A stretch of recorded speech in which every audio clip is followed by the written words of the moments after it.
ओम अज्ञानतिमिरान्धस्य ज्ञानाञ्जनशलाकया चक्षुरुन्मीलितं येन तस्मै श्रीगुरवे नमः। वाञ्छाकल्पतरुपयश्च कृपासिन्धुभ्य एव च पतितानां पावनेभ्यो वैष्णवेभ्यो नमो नमः। जय श्री कृष्ण चैतन्य प्रभो नित्यानंद श्री अद्वैता गदाधारा श्रीवासादि गौरभक्तवृंद। हरे कृष्णा कृष्ण कृष्ण हरे हरे, हरे राम राम राम हरे हरे। सर्वशास्त्राब्धिपीयूष सर्ववेदैकषत्फला सर्वसिद्धान्तरत्नाद्या सर्वलोकैकदृक्प्रदा सर्वभागवत प्राणा श्रीमद्भागवत प्रभो कलिद्वन्द्वोदितादित्या श्रीकृष्ण परिवर्तिता परमानन्दपाताय प्रेमवर्षि अक्षरायते शर्वाद सर्वसेव्याय श्रीकृष्णाय नमोऽस्तु मे। मत् एकबन्धो मत्सङ्गिन् मद्गुरु मन्महादना मन्निष्ठारका मद्भाग्या मत् आनन्ता नमोऽस्तु ते। असाधु साधुता दायिन् अतीनो चाताकरा हानमुञ्चा कदाचिन्मां प्रेम्ण कृत्कन्तयो स्फुरा। हरे कृष्णा कृष्ण कृष्ण हरे हरे, हरे राम राम राम हरे हरे। नमस्तुभ्यं भगवते पुरुषाय महात्मने वासुदेवाय कृष्णाय சாத்வதாம் பதயே நமஹ। எங்கும் நிறைந்தவரும் அனைவரின் இதயங்களிலும் வீற்றிருப்போருமான பரமாத்மாவே, பரம்பொருளே, உமக்கு எங்களுடைய பணிவான வணக்கங்கள். யதுவம்ச தலைவரான பகவான் கிருஷ்ணரே, உமக்கு எங்களுடைய பணிவான வணக்கங்கள். ஹரே கிருஷ்ணா.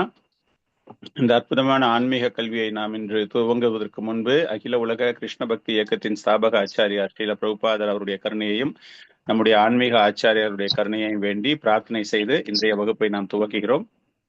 நம்ம 4வது அத்தியாயத்துல வியாசதேவரை பத்தி, வியாசதேவர் பாகவதம் தொகுப்பதற்கு முன்பு ஏன் தொகுத்தார் அப்படிங்கிற மாதிரி நேற்று வகுப்பில் நம்ம என்ன பார்த்தோம் அப்படின்னா, சவுனக ரிஷி கேள்விகள் கேட்க ஆரம்பிக்கிறார். நைமிஷாரண்யத்தில் சாதுக்கள் சூத கோஸ்வாமியிடம் கேள்வி கேட்கிறார்கள்.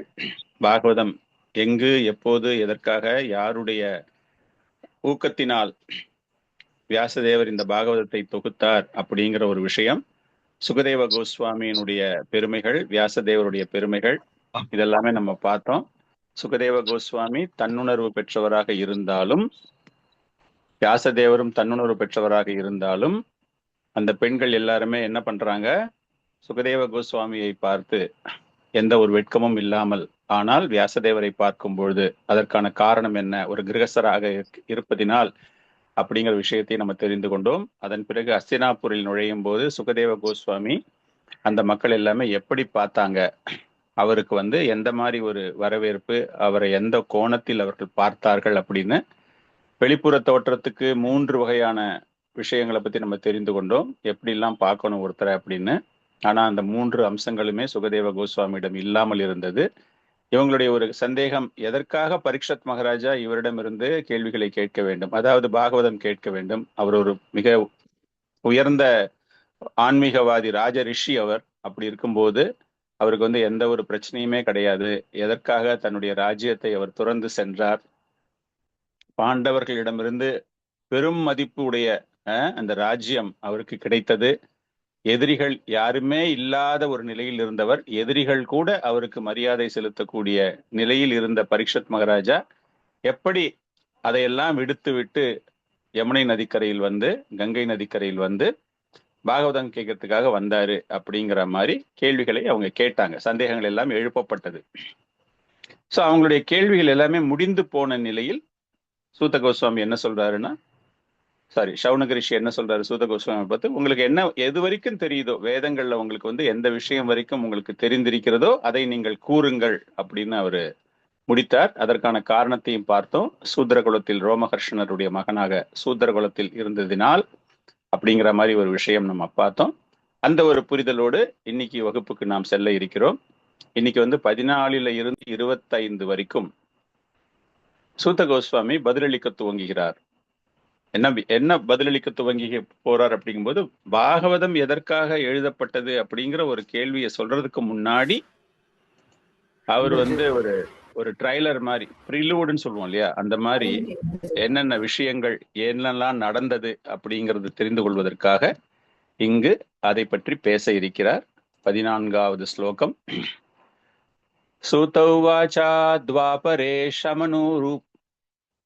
सूत उवाच द्वापरे शमनुप्राप्ते तृतीये युगपर्यये जातः पराशरत् यो हि वाशव्यं कलया हरे. अंबिका माताजी श्लोका படிச்சு டிரான்ஸ்லேஷன் படிங்க.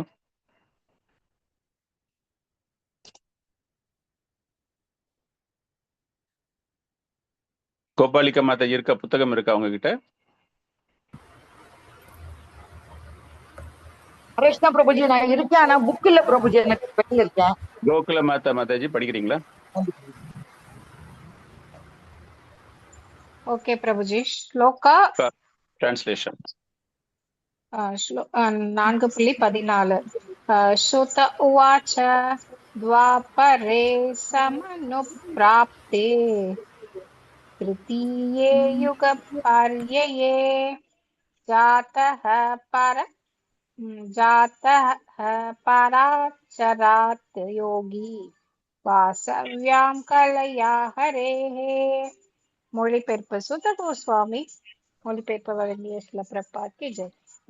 சூத கோஸ்வாமி கூறினார், இரண்டாவது யுகமும் மூன்றாவது யுகமும் முன்னும் பின்னுமாக தோன்றிய வேளையில் வசுவின் புதல்வியாகிய சத்யவதியின் கருவில் பராசரரின் புதல்வராக மாமுனிவர், அதாவது வேத வியாசர் வியாசதேவர் அவதரித்தார். ஹரே கிருஷ்ணா பிரபுஜி. தேங்க்யூ மாதாஜி.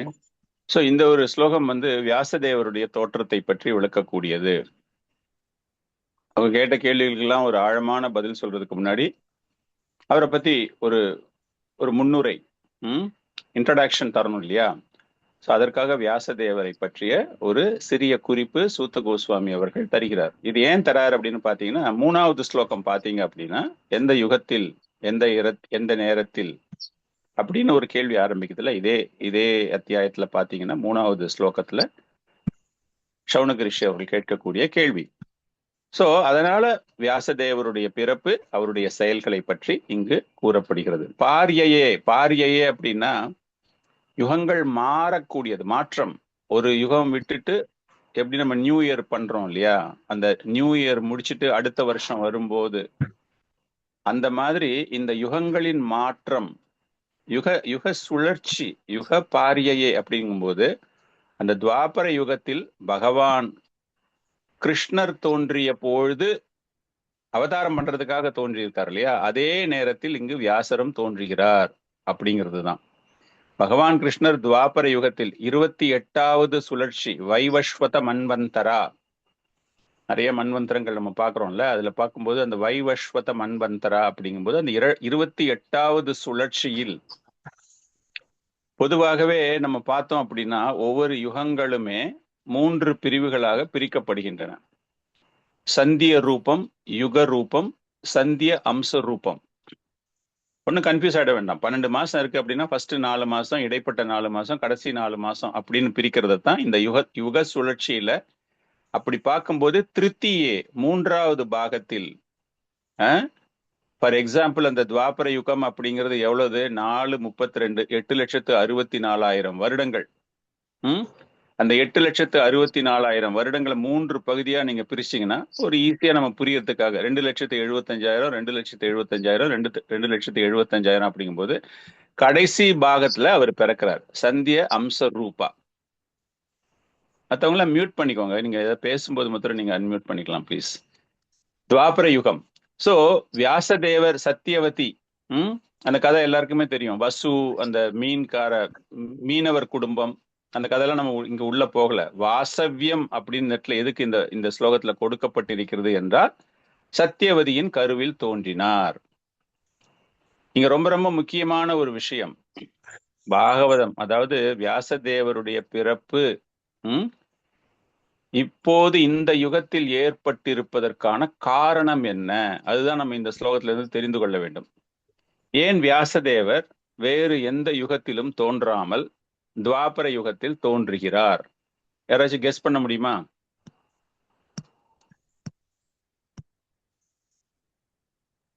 கலியுகம் போன பிறகு ஸ்ரீமத் பாகவதம். ஏன் பாகவத சத்தியவத்தை கொடுக்க கூடாதா? இல்ல, அப்பதான் கிருஷ்ணர் அந்த துவாபர யுகத்துல இருந்தாரு பிரபு, அதனால கிருஷ்ணர் இருந்ததால வந்தாரா? அப்ப கிருஷ்ணர் இல்லைன்னா இல்ல வந்திருக்கவே மாட்டாரு கிருஷ்ணர் அவரு. இல்ல இனி கலியுகம் வரப்போகுதுன்னு தெரியும். அதனால ம். மக்களுக்கு இது கண்டிப்பா இத பத்தி தெரியணும். பாகவதம் தெரிஞ்சாவாது கொஞ்சம் பேர் கொஞ்சம் முன்னேறுவாங்க அப்படின்றதுனால இந்த யுகத்துக்கு தான் தேவை. சத்திய யுகத்துக்கோ மத்த யுகத்துக்கோ தேவையில்லை ஏன் அப்படின்னு நான் தேவையில்லை? நினைக்கிறேன் பிரபு. பிரபு ஹரே மத்த கிருஷ்ணா பிரபு, யுகத்துல தான் தர்மம் ரொம்ப வந்து அவங்கெல்லாம் தர்மம் தர்மம் பிரகாரம் இருந்தாங்க பிரபு. தர்மம் வந்து சீர்குலைய தர்மம் ஆரம்பிச்சிருக்கு. வந்து இப்போ அதனால இல்ல. So, தர்மம் சீர்குலைய துவங்குகிறது இல்லையா? ஆல்மோஸ்ட் நீங்க எல்லாமே ஆமா கரெக்டா சொல்றீங்க. மற்ற யுகங்கள்ல எல்லாம் வந்துட்டு அந்த சாதனா, பக்தி, பகவானுக்கு தொண்டு செய்வது அப்படிங்கிற விஷயங்கள் எல்லாமே நிறைய இருந்திருக்கு. ஞானம், Sadhana, what ever you call that, யாகங்கள் ஆமா செய்கிறார்கள், ஹர்ஷ விக்கிரகம் செய்கிறார்கள், எதுவா இருந்தாலுமே அந்த நேரங்கள்ல எல்லாருக்குமே அது நிறையவே தெரிந்திருந்ததினால், அவங்களுடைய செயல்கள் எல்லாமே ஒரு தூய்மையான நிலையில் இருந்ததினால் அவருடைய தோற்றம் அப்பொழுது தேவைப்படவில்லை. அதனால தான் சத்தியயுகத்திலயோ திரேதாயுகத்திலயோ அவர் தோன்றாமல். இங்க வந்துட்டு ஏன் தோன்றாரு? துவாபர யுகம், கலியுகம் அப்படின்னு பார்க்கும்போது ஏன் கலியுகத்துல தோன்றி இருக்கலாமே, துவாபர யுகத்துல ஏன் தோன்றாரு அப்படின்னா கலியுடைய ஆரம்பம். அவரு வந்துட்டு கலி அப்போ நுழைய போறாரு இல்லையா? பகவான் கிருஷ்ணர் லீலைகளை முடிக்கும் பொழுது நம்மளே பார்க்கிறோம் இல்லையா? கிருஷ்ணேஸ்வதாம உபகதே தர்ம ஞானாதிபி சகா. சோ அது ரெண்டுமே வெளியேற போகுது. இது வந்து பகவான், சாட்சாத் பகவான் தான் இங்கு வியாசதேவர் இல்லையா? சோ அதனால அவருக்கு வந்து என்னெல்லாம் நடக்க போகுது ஆமா அப்படிங்கிறது முன்கூட்டியே தெரிவதினால் அவர் என்ன பண்றாரு? இந்த ஒரு நேரத்தில் அவர் தோன்றுகிறார் அப்படிங்கிற விஷயம்தான் நாம் இங்கு புரிந்து கொள்ள முயற்சி செய்கிறோம். துவாபர யுகம் என்றால் தர்மம், தர்மம் எப்படி இருக்கு, அதன் பிறகு ஸ்மிருதிகளுக்கு, சாஸ்திரங்களுக்கு, சோ இந்த மாதிரி தர்மம் எப்பொழுதுமே அங்கு எல்லாருமே நல்லபடியாக அதை பயன்படுத்தி வந்தார்கள் அப்படிங்கிற ஒரு விஷயம்தான் இந்த ஒரு நேரத்துல நம்ம தெரிந்து கொள்கிறோம். வியாசதேவர் என்பவர் யார் அப்படின்னு பாத்தீங்கன்னா, சாக்ஷாத் பகவான் அப்படின்னு நம்ம சொல்றோம் இல்லையா? இந்த சாக்ஷாத் பகவான் அப்படிங்கிறதுக்கான ஒரு உதாரணங்கள், சாஸ்திரிக் ரெஃபரன்ஸ் அப்படின்னு பாத்தீங்கன்னா, கிருஷ்ணத்வைபாயனம் வியாசம் வித்தி நாராயணம் பிரபும். சோ கிருஷ்ணத்வைபாயன வியாசர் நாராயணனே விஷ்ணு புராணத்துல உள்ள ஒரு கோட்டு.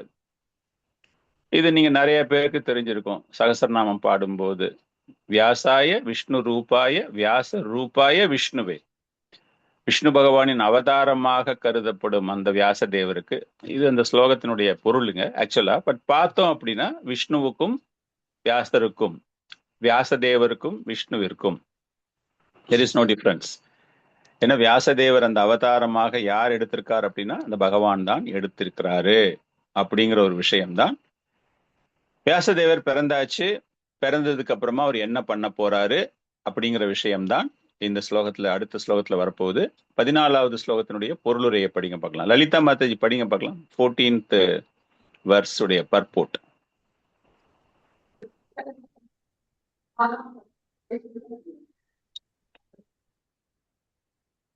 லலிதா மாதாஜி இல்லையா?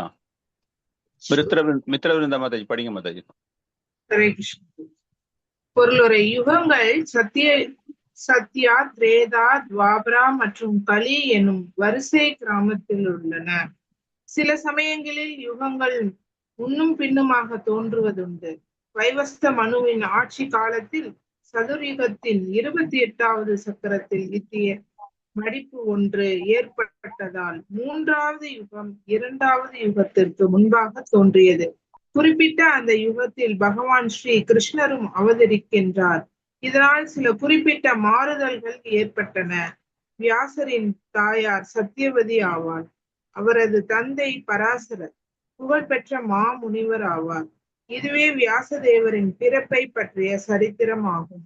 ஒவ்வொரு யுகமும் 3 கால அளவுகளாக பிரிக்கப்பட்டு அவை ஒவ்வொன்றும் ஒரு சந்தியம் என்று அழைக்கப்படுகின்றது.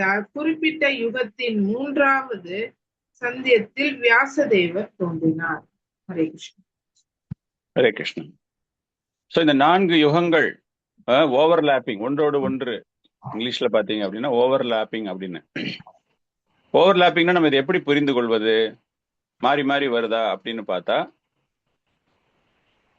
பயிற்சி ஒவ்வொரு யுகங்களையும் ஒவ்வொரு பண்றோம் இல்லையா? சத்திய யுகம் என்றால் தியானம், திரேதா யுகம் அப்படின்னா ரொம்ப விஸ்தாரமான ஒரு சாக்ரிஃபைஸ் என்ன சொல்லுவீங்க? சாக்ரிஃபைஸ் தமிழ்ல சாக்ரிஃபைஸ்.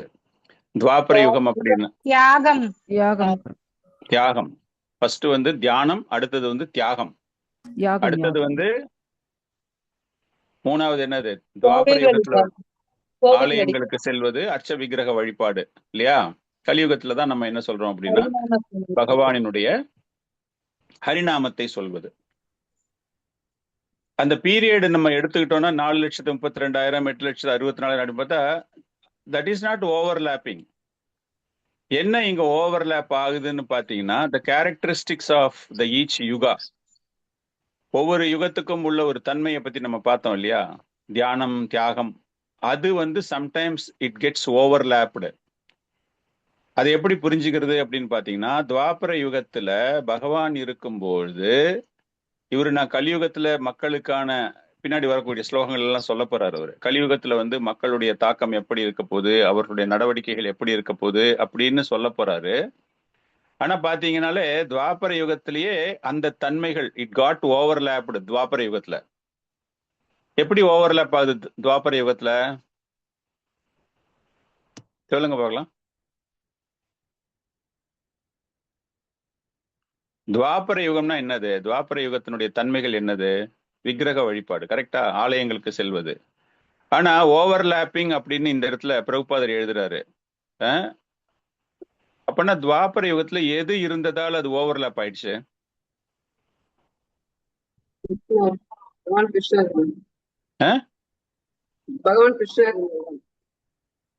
பகவான் கிருஷ்ணர் இருந்தாருன்னா அது அம்சம் தானே, அது ரொம்ப நல்ல விசேஷம் தானே. What overlapped, what quality overlapped in Dvapara yuga? பிரபு அங்க வந்து தபஸ் நிறைய பண்ண அப்போ அதனால வந்து ஓவர்லாப் ஆகலாமா பிரபுஜி? இல்ல, நான் அவரோட கேட்கறது உங்களுக்கு எல்லாம் புரியலையான்னு தெரியல எனக்கு. துவாபர யுகத்துல எந்த யுகத்துடைய தன்மை ஆதிக்கம் துவங்கி விட்டது, அதை நம்ம எப்படி புரிந்து கொள்வது? கலியுகத்துடைய தன்மை எப்படி எப்படி எப்படி அது நடந்தது? எப்படி நடந்தது? ஏதாச்சும் உதாரணம் சொல்லுங்க பார்க்கலாம்.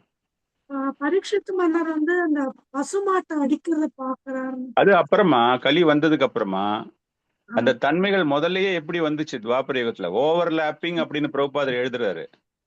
தமிழ்ல என்ன எழுதியிருக்கு? தமிழ்ல என்ன எழுதியிருக்கு? பொருளுரை படிங்க. தமிழ்ல என்ன எழுதியிருக்கு? மடிப்பு ஒன்று வைவச மன்னின் ஆட்சி காலத்தில் சதுர்வியங்கள் 28வது சக்கரத்தில் இத்தகைய மடிப்பு ஒன்று ஏற்பட்டதால் 3வது யுகம் 2வது யுகத்திற்கு முன்பாக தோன்றியது. ஓகே, எனக்கு தமிழ்ல சரியா புரிய மாட்டேங்குது. ஓவர்லாப்பிங் அப்படின்னா லேயர் லேயரா நீங்க வச்சிருக்கீங்க, 4வது லேயர் வந்து 3வது லேயர் மேல வந்து விழுந்தது அப்படிங்கிற மாதிரி இந்த இடத்துல அர்த்தம். அந்த யுகமானது, அந்த யுகத்தினுடைய தன்மைகள். நான் கேட்ட கேள்விக்கு நானே பதில் சொல்றேன் கொஞ்ச நேரம் பொறுத்து, உங்களுக்கு புரியறதுக்காக சொல்றேன். சம்மர்ல திடீர்னு ஒரு 10 நாள் ஹெவி ரெயின் அடிக்குது, வின்டர் சீசன் மாதிரி. அப்படின்னா என்ன ஆகுது? சீசன் காட் ஓவர்லாப்டுங்கிறாங்கல்ல, புரியுதா? மழைக்காலத்துல வந்து 60 நாள் மழைக்காலம், மழை பெய்யணும், மான்சூனு. ஒரு நாள் கூட மழை பெய்யல. 100 டிகிரிஸ் 60 நாளும் 60 நாளுமே 100 டிகிரிக்கு மேல வெயில் இருக்குன்னா what do you say? Summer got overlapped இல்ல? அந்த மாதிரி துரியோதனன் பண்ற அந்த துவாபர யுகத்துல குருக்ஷேத்திர யுத்தம் நடந்ததே it is a overlapping of the quality. So அதுதான் நம்ம இங்க புரிஞ்சுக்கணும். பிரபுபாதர் எழுதுறாரு இல்லையா, that yugas got overlapped during that time, அந்த நேரத்தில் வியாசதேவருடைய தோற்றம். ஸோ புரிஞ்சுதா உங்களுக்கு? துவாபர யுகத்துல பகவான் இருந்து கூட தர்மத்தை அவங்க வந்து அந்த தர்மத்தை நிலைநாட்டுவதற்காக தான் அவர் தோன்றுகிறார். உடனே பகவான் இருக்கிறதால தர்மம் போயிடுச்சு அப்படி அர்த்தம் கிடையாது. பகவான் தோன்றுவதற்கு காரணமே துவாபர யுகத்துல விக்கிரக வழிபாடு செய்ய வேண்டிய அவர்கள் அந்த தன்மையை எல்லாம் மறந்து கலியுகத்துல இருக்கிற மாதிரி போட்டி பொறாமை நிறைந்த உலகம் கலியுகம் இல்லையா, அந்த போட்டி பொறாமை அப்படிங்கிற குணம் இந்த துவாபர யுகத்துல வந்துடுச்சு. ஸோ அந்த லைனுக்கான அர்த்தம் அதுதான். அப்படிதான் நம்ம அதை புரிஞ்சுக்கிறோம் அப்படிங்கறத சொல்ல வரேன் உங்களுக்கு. ஓகேவா பிரபு? ஒரே ஒரு விஷயம் பிரபு, இது ஒரே ஒரு லைன் மட்டும் புரியல பிரபு. ஏன்னா இங்க வந்து நமக்கு பொருளுரையில என்ன கொடுத்துருக்காங்க அப்படின்னா 3வது யுகம் 2வது யுகத்துக்கு முன்னாடி வந்துடுச்சு அப்படின்னு தான் பொருளுரையில கொடுத்துருக்காங்க பிரபு. அதுதான் 2வது யுகம் 3வது யுகம், அந்த சைக்கிள் வருது இல்லையா, அது என்ன ஆயிடுது, இந்த மாதிரி போகும்போது அடுத்த சைக்கிள் மாறுது அப்படிங்கிற மாதிரி. பட் ஆக்சுவலா குரோனலாஜிக்கலி தெர் இஸ் நோ டிஃபரன்ஸ். அந்த தன்மைகள் மாறுகின்றன அப்படிங்கிறது தான் இந்த நம்ம இடத்துல புரிஞ்சுக்கிறோம். 28th ரவுண்ட் ஆஃப் 4 மில்லேனியம், 28வது அந்த மன்வந்தரங்களுடைய 28வது வரும்பொழுது appeared prior to the second. Prior to the செகண்ட்னா இரண்டாவதுக்கு முன்னாடி அது வருது அப்படின்னு. அந்த சைக்கிள்ல, அந்த பர்டிகுலர் சைக்கிள்ல, அந்த மன்வந்தரத்துல அந்த பர்டிகுலர் சைக்கிள்ல இது வந்து மாறுது. அது நம்ம இன்னும் கொஞ்சம் டீப்பா ஐ திங்க் பின்னாடி ஒரு சில ஸ்லோகங்கள்ல வருது. அந்த மன்வந்தர சுழற்சியை பத்தி நம்ம அங்க பேசுவோம். ஒவ்வொரு மன்வந்தரத்திலயுமே பிரம்மதேவனுடைய ஒரு நாளில் எத்தனை மன்வந்தரங்கள் இருக்கு? 14 பிரபு, 14.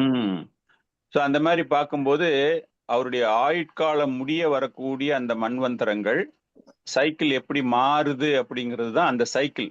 இவ்வளோ வரணும், அந்த 14 வந்து வரணும் அப்படிங்கிறது, அதுல ஒரு சின்ன மாற்றம் ஏற்பட்டு அது முன்னுக்கும் பின்னுக்கும் போற மாதிரி தெரியுது அப்படின்னு. பட் ஆக்சுவலா ஆச்சாரியர்கள் எழுதும்போது தட் குரோனலாஜிக்கல் இயர் 2025, 2026, 2027 அதெல்லாம் நடந்துகிட்டே தான் இருக்கும். Not that 2027 comes after 2025, 2026 goes down, அப்படி அர்த்தமே கிடையாது இங்க. அந்த தன்மைகள் மாறுகின்றன, இரண்டாவது தன்மைகள். அந்த இன்னும் கொஞ்சம் சீரியஸா நம்ம உள்ள போய் பார்த்தோம்னா, திரேதா யுகத்துல இருக்கக்கூடிய குணங்கள் துவாபர யுகத்துல கொஞ்சம் வருது, கலியுகத்துல இருக்கிறது கொஞ்சம் துவாபர யுகத்துக்கு வருது அப்படிங்கிற மாதிரி that qualities is getting mixed up. Okay Prabhu, thank you Prabhu. Shloka 15வது ஸ்லோகம். அடுத்தது அவர் என்ன சொல்றாரு அப்படின்னா, இந்த வியாசதேவர் தோன்றிய பிறகு என்னெல்லாம் செய்ய போறாரு அப்படிங்கிற விஷயத்தை தான் இப்போ அவர் தான் பேசிக்கிட்டு இருக்காரு. சூத்த கோஸ்வாமி தான் பேசிக்கிட்டு இருக்காரு. ஸோ அதை வந்து அவர் வர்ணிக்க போகிறார். இது கொஞ்சம் ரொம்ப சிம்பிளான ஒரு நரேஷன் மாதிரி தோன்றினாலும் ஒரு சில முக்கியமான கருத்துகள் இங்க ஆச்சாரியார்கள் விளக்குகிறார்கள். ஸ்லோகா நம்பர் 15. ச கதாச்சித் சரஸ்வத்யா உபஸ்பிரஷ்யா ஜலம் சுச்சிஹி விவிக்த ஏக ஆஷினா உதிதே ரவி மந்தலே. படிங்க குணமய மாதாஜி, அப் டு பர்போர்ட் வரைக்கும் படிச்சிருங்க. ஹரே கிருஷ்ண பிரபு. சா கதாச்சித் சரஸ்வத்யா உபஸ்பிருஷ்ய ஜலம் சுசிஹிம் விவிக்த ஏக ஆசீனம் உதிதே ரவி மண்டலே. மொழிபெயர்ப்பு ஜெயஸ்ரீ பிரபாத். ஒருமுறை அவர் வியாசதேவர் சூரிய உதயத்தின் போது சரஸ்வதி நதியின் தனது சந்தியா வந்தனத்தை முடித்துவிட்டு மனதை ஒருமுகப்படுத்துவதற்காக தனிமையாக அமர்ந்தார். பொருளுரை: சரஸ்வதி நதி இமயமலையில் உள்ள பத்ரிகாசிரமம் என்ற இடத்தில் ஓடுகிறது. எனவே இங்கு குறிப்பிடப்பட்டுள்ள இடம் பத்ரிகாசிரமத்தில் உள்ள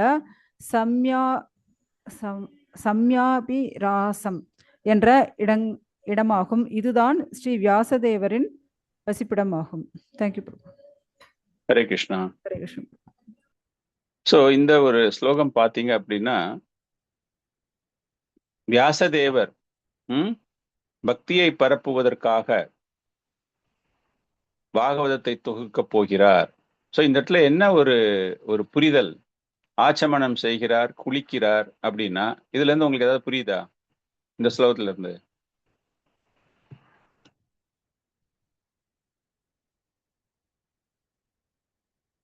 பிராமணர் ஆச்சமனம் செய்யணும். இந்த இடத்துல அது எதுக்கு ஸ்பெசிபிக்கா இந்த ஒரு ஸ்லோகம் இங்கு கூறப்படுகிறது? பகவானை பத்தி தியானிக்கிறதுக்காக அவர் வந்து தன்னை தூய்மைப்படுத்துகிறார். இல்ல பிரபு, நித்திய பூஜை பண்றத பண்ணிட்டு எப்பயும் ஆரம்பிக்கிற மாதிரியான வழிபாட்டை தொடங்குறதுக்கு முன்னாடி தன்னை தூய்மைப்படுத்திக் கொள்வதற்காக அந்த ஆச்சமனம் செய்யறார். நித்திய கடமைகளை தவறாமல் செய்கிறார். ஓகே, எல்லாருமே ஓரளவுக்கு நீங்க எதுக்காக பண்றாங்கன்னு சொல்றீங்க. முரளி பிரபு சொன்ன மாதிரி மனசை ஒருநிலைப்படுத்துறது. எதனால பண்றாங்க அப்படின்னா,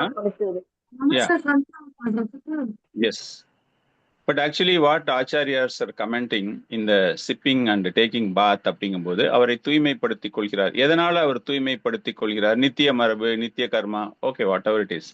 பட் ஆக்சுவலா நம்மளுடைய அண்டர்ஸ்டாண்டிங் என்ன அப்படின்னா, அவருக்கு இந்த இடத்துல வந்து உக்காந்துட்டு எதை பத்தி திங்க் பண்ண போறாருன்னு பின்னாடி சொல்ல போறாரு. அவர் இது வரைக்கும் என்ன பண்ணியிருக்காரு?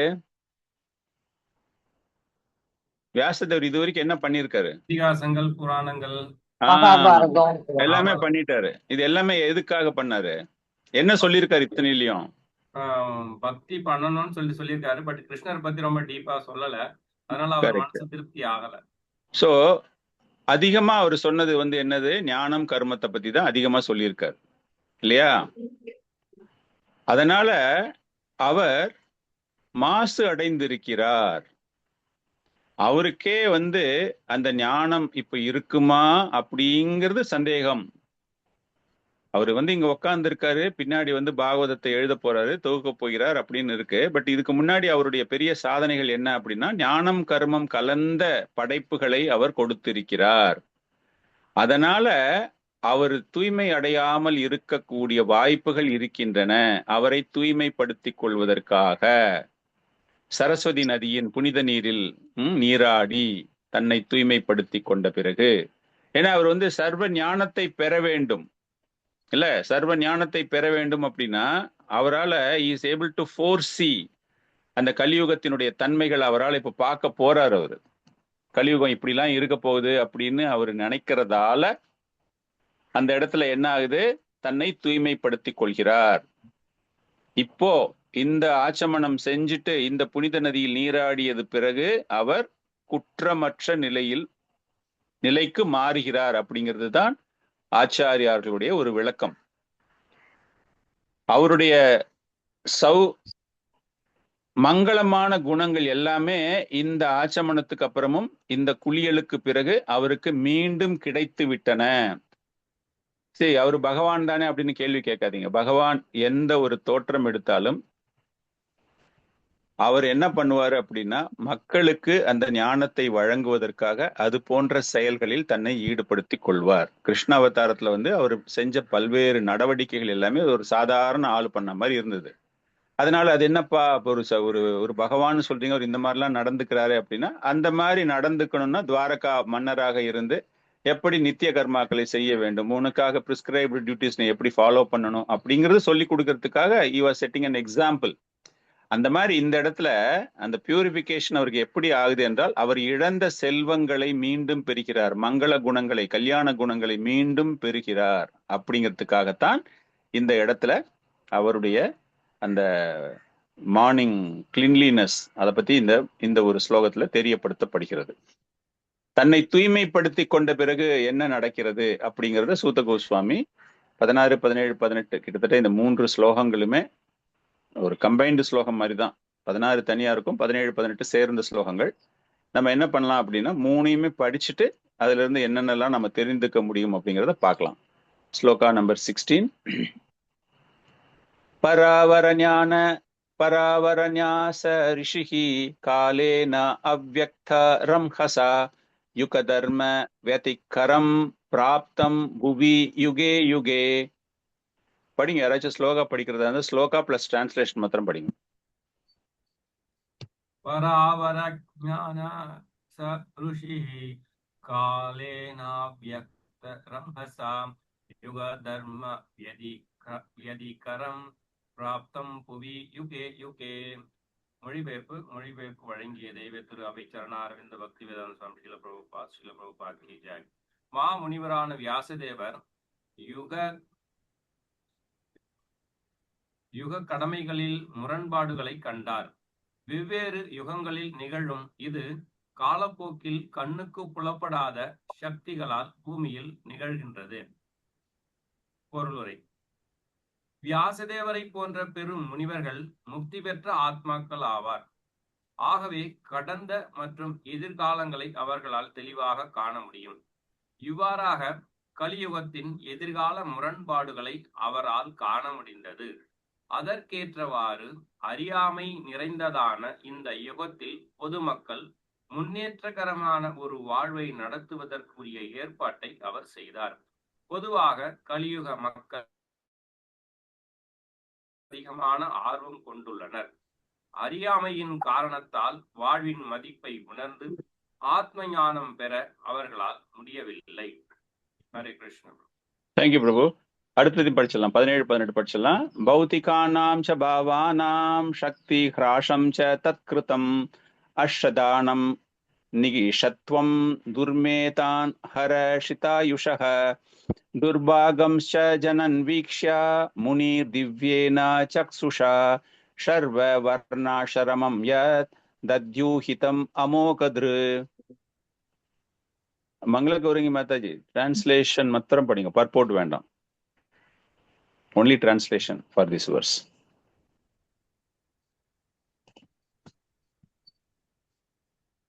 அன்மியூட் பண்ணிக்கோங்க மாதாஜி, அன்மியூட் பண்ணிட்டு ஃபர்ஸ்ட்ல இருந்து படிங்க. ஹரே கிருஷ்ண பிரபு. மொழிபெயர்ப்பு வழங்கிய ஸ்ரீல பிரபுபாதுகி ஜெய். யுகத்தின் தூண்டுதலால் பௌதீகமான அனைத்தும் சீரழிய போவதை பூரண ஞானம் கொண்ட அந்த மாமுனிவரால் அவரது ஞான கண்களை கொண்டு காண முடிந்தது.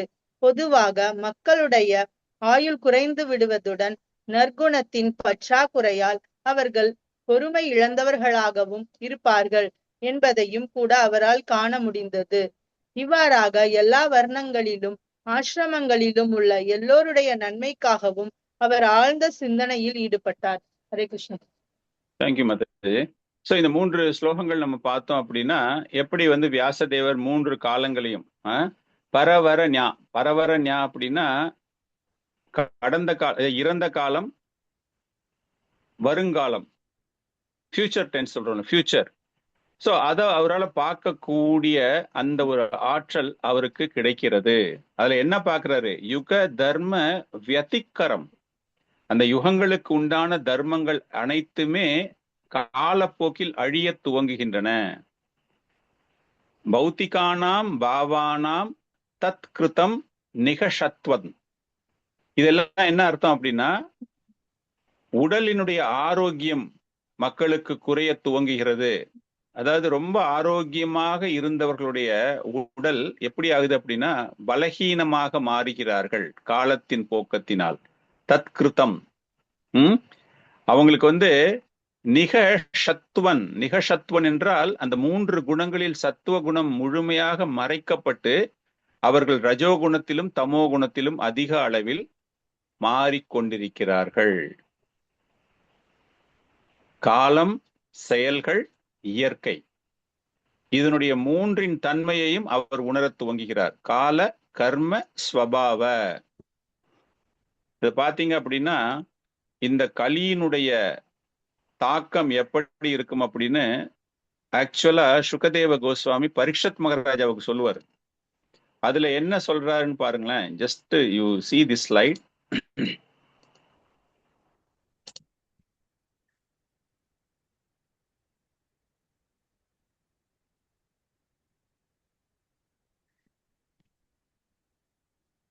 ரோகிணி சுசேவிகா மாதாஜி, அந்த இந்த ஸ்லைடு படிங்க பார்க்கலாம். அப்படியே தெரியுதா உங்களுக்கு?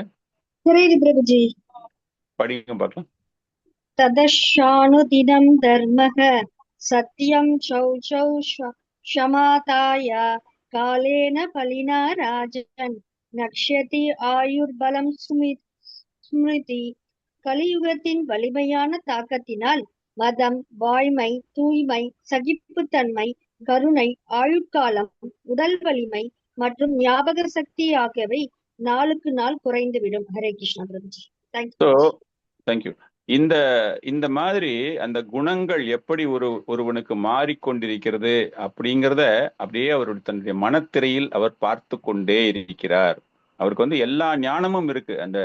அந்த தூய்மைப்படுத்தி கொண்ட பிறகு, அவர் எப்பவுமே ஞானம் உடையவர், அந்த தூய்மைப்படுத்தி கொண்ட பிறகு அவருக்கு கிளீனா அப்படியே மைண்ட்ல எல்லாமே ஓடுதான். எப்படி அதிர்ஷ்டம் இல்லாம மக்கள்லாம் மாற போறாங்க, அவங்களுடைய நலம்கள் எப்படி குறைய போகிறது, அவங்க செய்யக்கூடிய ஒவ்வொரு காரியங்களுமே, அவங்க யாகம் செய்ய போறாங்களா, தானம் செய்ய போறாங்களா, தியாகங்கள் செய்ய போறாங்களா, சாஸ்திரங்கள் படிக்க போறாங்களா, இது எல்லாமே அந்த காலத்தின் போக்கத்தால கம்ப்ளீட்டா அது ஒன்னொன்னா அழிந்து கொண்டே வரப்போகிறது. அதனுடைய தன்மை, அதனுடைய வீரியம் குறைந்து கொண்டே வருகிறது. அப்படிங்கிற விஷயம்தான் இந்த இடத்துல கூறப்படுகிறது. 5 சக்திகள், மகா பஞ்சபூதங்கள் சொல்றோம் இல்லையா, 5 நீர், நிலம், நீர், நெருப்பு, காற்று, ஆகாயம், வானம் சொல்றோம்ல, அந்த 5னுடைய தன்மைகளுமே குறைய துவங்கும் கலியுகத்துல அப்படிங்கிறது தான் அவருடைய மனதில் அங்கு தோன்றுகிறது. நல்ல மழை பெஞ்சு தண்ணி வந்தா கூட பயிர்கள் சிறப்பாக வளராது, வறட்சி ஏற்படும். ஒவ்வொரு விஷயங்களுமே அந்த மாதிரி. அதே போல நெருப்பு என்பது அப்பப்போ நெருப்புகள் தோன்றிக் கொண்டிருக்கும், காடுகள் அழிக்கப்பட்டு கொண்டிருக்கும், மக்களுடைய புத்திசாலித்தனம் குறைந்து கொண்டே இருக்கும், அந்த புத்திசாலித்தனங்கள் தவறான பாதையில் பயன்படுத்தி கொண்டிருக்கப்படும் அப்படிங்கிற ஒரு விஷயம் கம்ப்ளீட்டா அவர் அந்த நேரத்துல அவருடைய மனசுல தோன்ற ஆரம்பிக்கிறது. அதுதான் இந்த ஒரு 3 ஸ்லோகங்கள்ல நம்ம தெரிந்து கொண்டுள்ள விஷயம். இந்திர மாதாஜி அந்த 17, 18க்கு உண்டான பொருளுரையை படிங்க பார்க்கலாம். 17, 18. ஹரே கிருஷ்ண பிரபு. பொருளுரை. கண்ணுக்கு புலப்படாத காலத்தின் சக்திகள் மிகவும் வலிமை வாய்ந்தவையாகும். ஆகவே காலப்போக்கில் அவை எல்லா ஜட பொருள்களையும் மறைந்து போக செய்கின்றன. 4 யுகங்களை கொண்ட யுக சக்கரத்தில் கடைசியாக வரும் கலியுகத்தில் காலத்தின் சக்தியினால் எல்லா ஜட பொருள்களின் சக்தியும் சீரழிந்து விடுகின்றது. கலியுகத்தில் பொதுவாக மக்களுடைய ஆயுளும் ஞாபக சக்தியும் பெருமளவு குறைந்து போகின்றன. ஜடத்தின் செயலிலும் கூட அதிக தூண்டுதல் இல்லை. மற்ற யுகங்களில் நிலம், உணவு, தானியங்களை உற்பத்தி செய்ய அளவுக்கு இப்போது செய்வதில்லை. பசு முன்பு அதிகமான பாலை கொடுத்தது போல் இப்போது கொடுப்பது இல்லை. காய்கறிகள் மற்றும் பழங்களின் உற்பத்தியும் முன்பை விட குறைவாகவே உள்ளன. இதன் விளைவாக மனிதர்கள் மற்றும் மிருகங்கள் ஆகிய எல்லா ஜீவராசிகளுக்கும் சுவையான சத்துணவு இப்போது கிடைப்பதில்லை. வாழ்வுக்கு தேவையான பல பொருள்கள் கிடைக்காததால் இயற்கையாகவே ஆயுள் குறைந்து விடுகிறது. ஞாபக சக்தி குறைந்து போகிறது. புத்தியும் குறைவாகவே இருக்கிறது. மக்களுக்கிடையில் உள்ள கொடுக்கல் வாங்கல் விவகாரங்களும் கபடம் நிறைந்தவையாக உள்ளன. வியாசதேவரால் தமது ஞான கண்களை கொண்டு இதை காண முடிந்தது. ஜோதிடரால் ஒருவரின் எதிர்கால விதியை காண முடிவதை போல், அல்லது வான சாஸ்திரியால் சந்திர சூரிய கிரகணங்களை முன்னதாகவே கூற முடிவதை போல், சாஸ்திரங்களின் வாயிலாக காணும் முக்தி பெற்ற ஆத்மாக்களாலும் மனித குலத்தின் எதிர்காலத்தை முன்னதாகவே அறிவிக்க முடியும். கூர்மையான ஆன்மீக கண்களை பெற்றிருப்பதால் அவர்களால் இதை காண முடிகிறது. இயல்பாகவே பகவத் பக்தர்களாக உள்ள இத்தகைய ஆன்மீகிகள் அனைவரும் பொதுநல தொண்டு செய்வதில் எப்பொழுதும் ஆர்வம் கொண்டுள்ளனர். அவர்களே பொதுமக்களின் உண்மையான நண்பர்கள் ஆவர். 5 நிமிடங்களுக்கு பிறகு நடக்கப் போவதை காண முடியாதவர்களான தகுதியற்ற சமூக தலைவர்கள் அல்ல. இந்த யுகத்தில் பொதுமக்கள் மற்றும் தலைவர்கள் துரதிர்ஷ்டம் கொண்டவர்களும் ஆன்மீக அறிவில் நம்பிக்கையற்றவர்களும் கலியுகத்தினால் வசீகரிக்கப்பட்டவர்களுமாக உள்ளனர். பல்வேறு நோய்களால் அவர்கள் எப்பொழுதும் தொந்தரவுக்கு ஆளாகின்றனர். உதாரணமாக இந்த யுகத்தில் பல காச நோயாளிகளும் காசநோய் மருத்துவமனைகளும் உள்ளன. ஆனால் முற்காலத்தில் காலம் இதுபோல் பாதகமாக இல்லாததால் இந்நிலை ஏற்படவில்லை. இந்த யுகத்தில் உள்ள துரதிர்ஷ்டம் வாய்ந்தவர்கள் ஆன்மீகிகளை வரவேற்பதில் எப்பொழுதும் தயக்கம் காட்டுகின்றனர். இந்த ஆன்மீகிகள் சில வியாசதேவரின் பிரதிநிதிகளாகவும் சுயநலமற்ற தொண்டர்களாகவும் உள்ளனர். வாழ்வின் எல்லா நிலைகளிலும் உள்ள அனைவருக்கும் உதவக்கூடிய ஒரு திட்டத்தை வகுப்பதில் இவர்கள்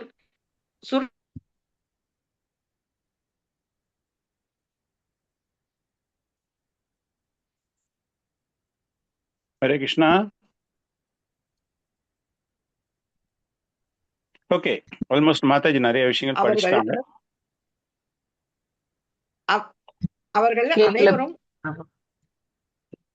அவர்கள் அனைவரும் ஒரே எண்ணம் கொண்டவர்களாவர். அவர்கள் வேறுபட்ட நபர்களாக இருப்பினும் அவர்களது நோக்கம் ஒன்றேயாகும். அது வீழ்ந்த ஆத்மாக்களை விடுவித்து அவர்களை பகவானுடைய உலகிற்கு அழைத்து செல்வதாகும். Hare Krishna. Thank you Mataji. So almost அந்த யுகத்தினுடைய தன்மைகள் எப்படி இருக்கு அப்படின்னு பிரபுபாதர் ரொம்ப டீட்டெயில்ல கொடுத்திருக்காரு. பயிர்கள் விளைவது எப்படி, பசுக்கள் பால் தருவது எப்படி, வியாதிகள் வருவது எப்படி, வியாதிகள் நிறைய வருது அப்படிங்கிற ஒரு விஷயங்கள் எல்லாமே அதில் தொகுக்கப்பட்டிருக்கிறது. ஸோ 19வது ஸ்லோகம் அப்படின்னு பார்த்தீங்கன்னா 19ல இருந்து 23 வரைக்கும் நம்ம இதுக்கு முன்னாடி வியாசதேவருடைய தோற்றம் அப்படிங்கிற ஒரு சின்ன பிரீஃபா சூத்த கோஸ்வாமி கூறுகிறார்.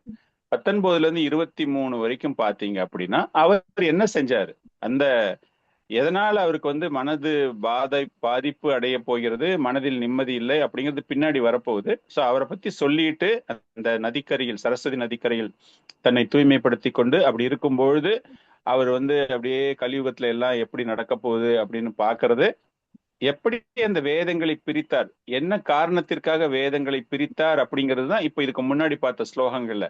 சோ இந்த மாதிரி மக்கள் போகும்போது அவங்கள பக்தியில இருந்து எங்க கீழே விழுந்துருவாங்களோ அவங்கள நல்லபடியா எடுத்துட்டு வரணுமே அப்படிங்கிறதுக்காக 19 இருந்து 23வது ஸ்லோகம் வரைக்கும் வேதங்கள் பிரிக்கப்பட்டது, அவருடைய சீடர்களுக்கு அந்த வேதங்களை எப்படி பிரித்து கொடுத்தார் அப்படிங்கிறத சொல்லக்கூடிய ஸ்லோகங்கள் எல்லாமே. சாதுர்ஹோத்ரம் கர்ம சுத்தம் பிரஜானம் வீக்ஷ்ய வைதிகம் வியாதாதத் யக்ஞ சந்ததை வேதம் ஏகம் சதுர்விதம்.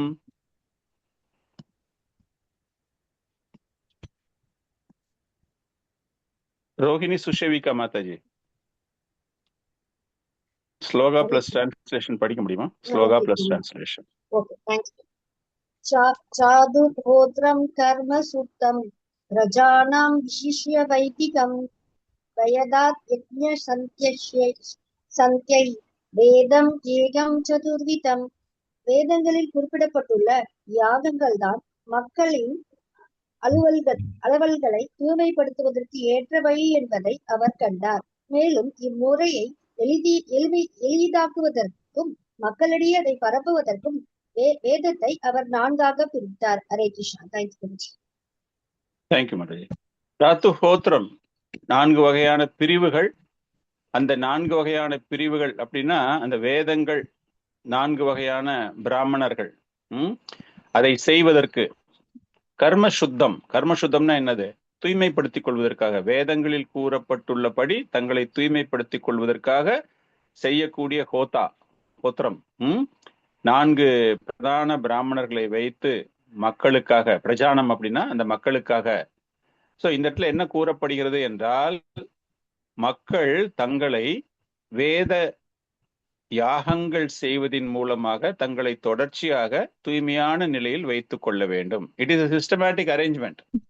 ரெகுலரா நம்ம வந்து பண்றோம், ஒரு எக்ஸசைஸ் பண்றோம், நம்ம உடம்பை பாதுகாத்துக் கொள்வதற்காக எக்ஸசைஸ் பண்றோம் அப்படின்னா வாக்கிங் போவோம் இல்லையா, ஏதாச்சும் ஜிம்முக்கு போய் நம்ம ஹெல்த்தை பார்த்துக்கணும் அப்படின்னு. அந்த மாதிரி ஆன்மாவை புனிதப்படுத்திக் கொள்வதற்காக எடுத்த உடனே அவங்க வந்துட்டு பகவான் கிருஷ்ணர் அப்படிங்கிற லெவலுக்கு போக முடியாது அவங்களால. அதனாலதான் அதுக்கு தான் அந்த காரணமான எல்லாத்தையுமே பாக்குறாரு அவர். கலியுகத்துல மக்களுடைய நிலைமை எப்படி இருக்கும் அப்படின்னு பாக்குறதால அவங்களுக்கு வந்து ஹை லெவல் ஆஃப் பக்தி கொடுக்க முடியாது ஆரம்பத்துல. சோ அவங்க எல்லாருமே கொஞ்சம் கொஞ்சமா வரணும் அப்படிங்கிறதுக்காக அவ்வளவு பெரிய வேதத்தை அவர் என்ன பண்றாருன்னா 4ஆக பிரிக்கிறார். சோ அதை வந்து சரியான ஒரு பாதையில் ஒவ்வொருவருக்கும் ஏற்றாற் போல அதை புரிந்து கொள்வதற்காக, அவங்களுக்கு என்னென்ன தேவையோ அதற்கு ஏற்றாற் போல அவங்க செய்து கொள்ளலாம் அப்படிங்கிறதுக்காக 4 வேதங்களாக மொத்தமா இருந்த ஒரு வேதத்தை அவர் 4ஆக பிரிக்கிறார். ரிக்வேதம், யஜுர்வேதம், சாமவேதம், அதர்வண வேதம் அப்படின்னு சொல்லிட்டு. இது வந்து 4 புத்தகத்தை நாம் பண்ணணும், நான் பெரிய ஆசிரியர் அப்படின்னு காட்டுறதுக்கெல்லாம் கிடையாது. அவர் எதுக்காக பண்றாரு அப்படின்னா, இந்த யாகங்களை எப்படி முறையாக செய்வது, பொறுப்போடு செய்வது, அதில் புரிந்து செய்வது, ஆன்மீக வளர்ச்சி எப்படி அவர்கள் பெற்றுக்கொள்வது அப்படிங்கிறதுக்காக அது பிரிக்கப்படுகிறது. இங்க வந்து சத்துர்ஹோத்ரா அப்படின்னு போடும்போது அந்த செஞ்சு வைக்கிற பிரீஸ்ட், ரித்விக்னு சொல்றோம்ல, ரித்விக், இஸ்கான்ல இருக்கிற ரித்விக் கிடையாது. ரித்விக்னா என்ன அர்த்தம் என்றால் அதை செய்து வைக்கக்கூடிய பிராமணர்கள், அந்த வேதங்கள் தெரிந்து அந்த யாகங்களை வளர்க்கக்கூடிய தகுதி பெற்றவர்கள். அதுல 4 நெறிமுறைகள் நாம் பின்பற்றுகிறோம், 4 கொள்கைகள், பிரின்சிபிள்ஸ் சொல்றோம் இல்லையா. அந்த 4 நெறிமுறைகள் அப்படிங்கும்போது ஹோதா அப்படிங்கிற அந்த பிராமணர், அவருடைய பெயர் வந்து ஹோதா அப்படின்னா இஸ் குவாலிஃபைட். நீங்க வந்து ஒரு சார்ட்டர்ட் அக்கௌண்டன்ட், ஒரு இன்ஜினியர், ஒரு டாக்டர் அப்படின்னா எல்லாருமே ஆட்கள் தான். ஆனா அந்த குவாலிஃபிகேஷனுக்கு ஏத்த மாதிரி we call them as an engineer or we call them as a doctor, right? So அதை செய்து வைக்கக்கூடிய அந்த பிரீஸ்ட் ஹோதா அவர் என்ன பண்ணுவார் அப்படின்னா, ரிக்வேதங்கள், அந்த ரிக்வேத மந்திரங்களை அவர் ஓதுவார். அத்வர்யூ அப்படிங்கிற பிரீஸ்ட், அவருடைய பேரு, அவர் என்ன அப்படின்னா யஜுர்வேதங்களை செய்வார். இவர் என்ன செய்வாருன்னா ஒரு யாகம் செய்யும் பொழுது அந்த யாகத்துக்கு செய்ய வேண்டிய அத்தனை உபகரணங்கள் அதை எல்லாமே எடுத்து கொடுத்து அதை செய்யக்கூடியவர். அத்வர்யு, யஜுர்வேதம் தெரிந்தவர். சோ அந்த யஜுர்வேதத்துல இருக்கிற மாதிரி அவர் எல்லாமே செய்வாரு. உத்கதா அப்படிங்கும்போது சாமவேதம் தெரிந்தவர். நீங்க நல்லா வாட்ச் பண்ணீங்கன்னா ஏதாச்சும் யாகங்கள் எல்லாம் பண்றாங்க அப்படின்னு பார்க்கும்போது கடைசியா சாமவேதத்துல அவங்க பகவானை பிரார்த்திப்பார்கள். ரொம்ப நல்லா பண்றாங்க, செல்வம் நிறைய இருக்கு, நிறைய பிராமணர்களை அழைத்து செய்யறாங்க அப்படின்னா எந்த ஒரு ஹோமம் பண்ணி முடிச்ச உடனேவே அவங்க சாமவேதத்துல பகவானை பிரைஸ் பண்ணி பாடுவாங்க, பாடல்கள். அது தெரிந்தவர் உத்கதா. நம்ம அவசரமா பண்றோம், சுதர்ஷன ஹோமம் நம்ம பண்றோம், 1/2 மணி நேரத்துல பண்ணிடணும் பிரபு, நாங்க 11 மணிக்கு ஆபீஸ், 10 மணிக்கெல்லாம் நான் சாப்பிட்டுட்டு போயிடணும், அதனால எவ்வளவு வேகமா நீங்க பண்ண முடியுமோ அவ்வளவு வேகமா பண்ணுங்க அப்படின்ட்டுதான் நம்ம இந்த காலத்துல பண்றாங்க. ஆக்சுவலா நல்ல சிஸ்டமேட்டிக். அப்கோர்ஸ் பிராமணர்கள் நம்மகிட்ட அந்த மாதிரி ஆளுங்க கிடையாது. நிறைய பணக்காரங்க வீட்டுல எல்லாம் போய் பாத்தீங்க, ஓரளவுக்கு விஷயம் தெரிஞ்சவங்க எல்லாம் பாத்தீங்க அப்படின்னா நல்ல குவாலிஃபைடு பிராமணர்ஸ் இருக்கிறதுலயே கொஞ்சம் நல்லா தெரிஞ்சவங்களை ஹையர் பண்ணி என்கேஜ் பண்ணி அந்த மாதிரி பண்ணும்போது அந்த உத்கதா அப்படிங்கும்போது அந்த சாமவேதம் பாடுவாங்க. ரொம்ப இனிமையா இருக்கும் அது கேட்கறதுக்கு. அடுத்தது பிரம்மா, அதர்வண வேதம். பிரம்மா அப்படின்னா இந்த இடத்துல என்ன அப்படின்னா இஸ் த சீஃப், அவர் தான் அந்த பகவான் அப்படிங்கிற ஒரு ஸ்தானத்துல இருந்து கொண்டு அவரு இந்த என்டையர் யாகங்கள் கரெக்டா பண்றாங்களா அப்படிங்கிற ஒரு விஷயத்தை அவர் பார்த்து கொண்டிருப்பார். இது பை டிஃபால்ட் சாதாரணமா செய்யறது. ஒவ்வொரு ஹோமத்துக்கு ஏற்றாற் போல ஆட்கள் அதிகரித்து கொண்டே இருப்பார்கள். அஸ்வமேத யஜ்ஞம், சோம யஜ்ஞா அதெல்லாம் நீங்க பண்றீங்க அப்படின்னா நிறைய பேர், 7 பேர், 9 பேர், 13 பேர், 18 பேர் அப்படின்னு நிறைய பிராமணர்களை வைத்துக்கொண்டு அப்படியே டீமா பிரிச்சு அவங்க அதை பண்ணுவாங்க.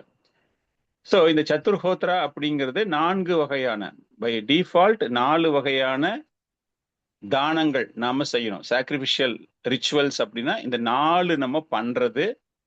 அதுதான் இந்த இடத்துல இந்த வேதங்களை அவர் பிரிக்கிறார். ஸோ இந்த 4 வேதங்கள் ஒரே வேதமா இருந்ததை பிரிச்சு இந்த மாதிரி நீங்க பண்ணணும் அப்படிங்கிறதுக்காக அவர் செய்கிறார். ஸோ இது எல்லாமே சேர்ந்து மொத்தமாக சேர்ந்து நம்ம பார்க்கிறோம் அப்படின்னா ஹோதாஸ் அப்படின்னா ஃபுல் செட். அப்படியே அந்த ஃபுல் செட்டு தான் நான் சொன்ன மாதிரி பல்வேறு வகையான யாகங்களுக்கு ஏற்றாற் போல பல்வேறு வகையான மக்கள், அதாவது number of people will be participating. எதுக்காக இந்த வேதங்கள் பிரிக்கப்படுது அப்படின்னா மக்களினுடைய தரம் குறைய துவங்குவதினால். அது வேத கலாச்சாரத்திற்கு ஏற்றாற் போல அவர்கள் செய்வதில்லை. ஞாபக சக்தி ரொம்ப அதிகமாயிடுச்சு, ஞாபக மறதி ரொம்ப அதிகமாயிடுச்சு அப்படின்னு சொல்லும் போது அவங்களால எல்லா ஸ்லோகங்களையும் மனதில் வைத்துக்கொண்டு எல்லா மந்திரங்களையும் மனதில் வைத்துக்கொண்டு தவறான முறையில் தான் அவர்கள் செய்வார்கள். அதனால தவறா பண்ணக்கூடாது, வேதங்கள் நம்ம தவறா செய்யக்கூடாது அப்படிங்கிறதுக்காக எளிமையாக அனைவரும் புரிந்து கொண்டு அவங்களுக்கு தெரிஞ்ச வரைக்கும். இப்பயே நீங்க பாத்தீங்க அப்படின்னா ரிக்வேதம், யஜுர்வேதம் அப்படின்னு சொல்லிட்டு இந்த பூனல் போடுறது வரும் தெரியுமா, காயத்ரி மந்திரம் சொல்றாங்க அப்படின்னா அந்தந்த வேதங்கள்ல இருக்கிறவங்க தனித்தனியா பண்ணிப்பாங்க. அதெல்லாம் காயத்ரி ஜபம் பண்றாங்க அப்படிங்கும்போது அவங்களுடைய ப்ரொசீஜர் டிஃப்ரெண்டா இருக்கும். அது அந்த பிராமின் கம்யூனிட்டியில வர்றவங்க அந்த மாதிரி இருக்கிறவங்களுக்கு அதெல்லாம் கொஞ்சம் புரியும். ஸோ அதனாலதான் நம்ம இயக்கத்துல என்ன சொல்றாங்க, பிரபுபாதர் என்ன சொல்றாரு அப்படின்னா இதெல்லாம் ஒண்ணுமே வேண்டாம், சைத்தன்ய மகாபிரபு இதான் சொல்றாரு, இதெல்லாம் ஒண்ணுமே தேவை கிடையாது. ஹரே கிருஷ்ண மகாமந்திரத்தை நீங்க சொல்லிட்டு போனீங்கன்னா என்ன பலன் நீங்க மற்றதுல பண்ண கிடைக்க ட்ரை பண்றீங்களோ அது எல்லாமே நம்மளுக்கு இங்க கிடைச்சிரும் அப்படிங்கிறாரு. அதனால்தான் இந்த வேதங்கள் பிரிக்கப்பட்டதினால் வியாசதேவர் வேத வியாசா என்று அழைக்கப்படுகிறார். வேதங்களை பிரித்ததினால் அவருக்கு வேத வியாசா அப்படிங்கிற ஒரு பெயர் இங்கு கிடைக்கிறது. ஸோ இந்த ஒரு ஸ்லோகத்துல அதனுடைய புரிதல் நமக்கு அதுதான். ஸோ 19வது ஸ்லோகத்தினுடைய பொருளுரைய தாரக்ராதா மாதாஜி படிங்க மாதாஜி.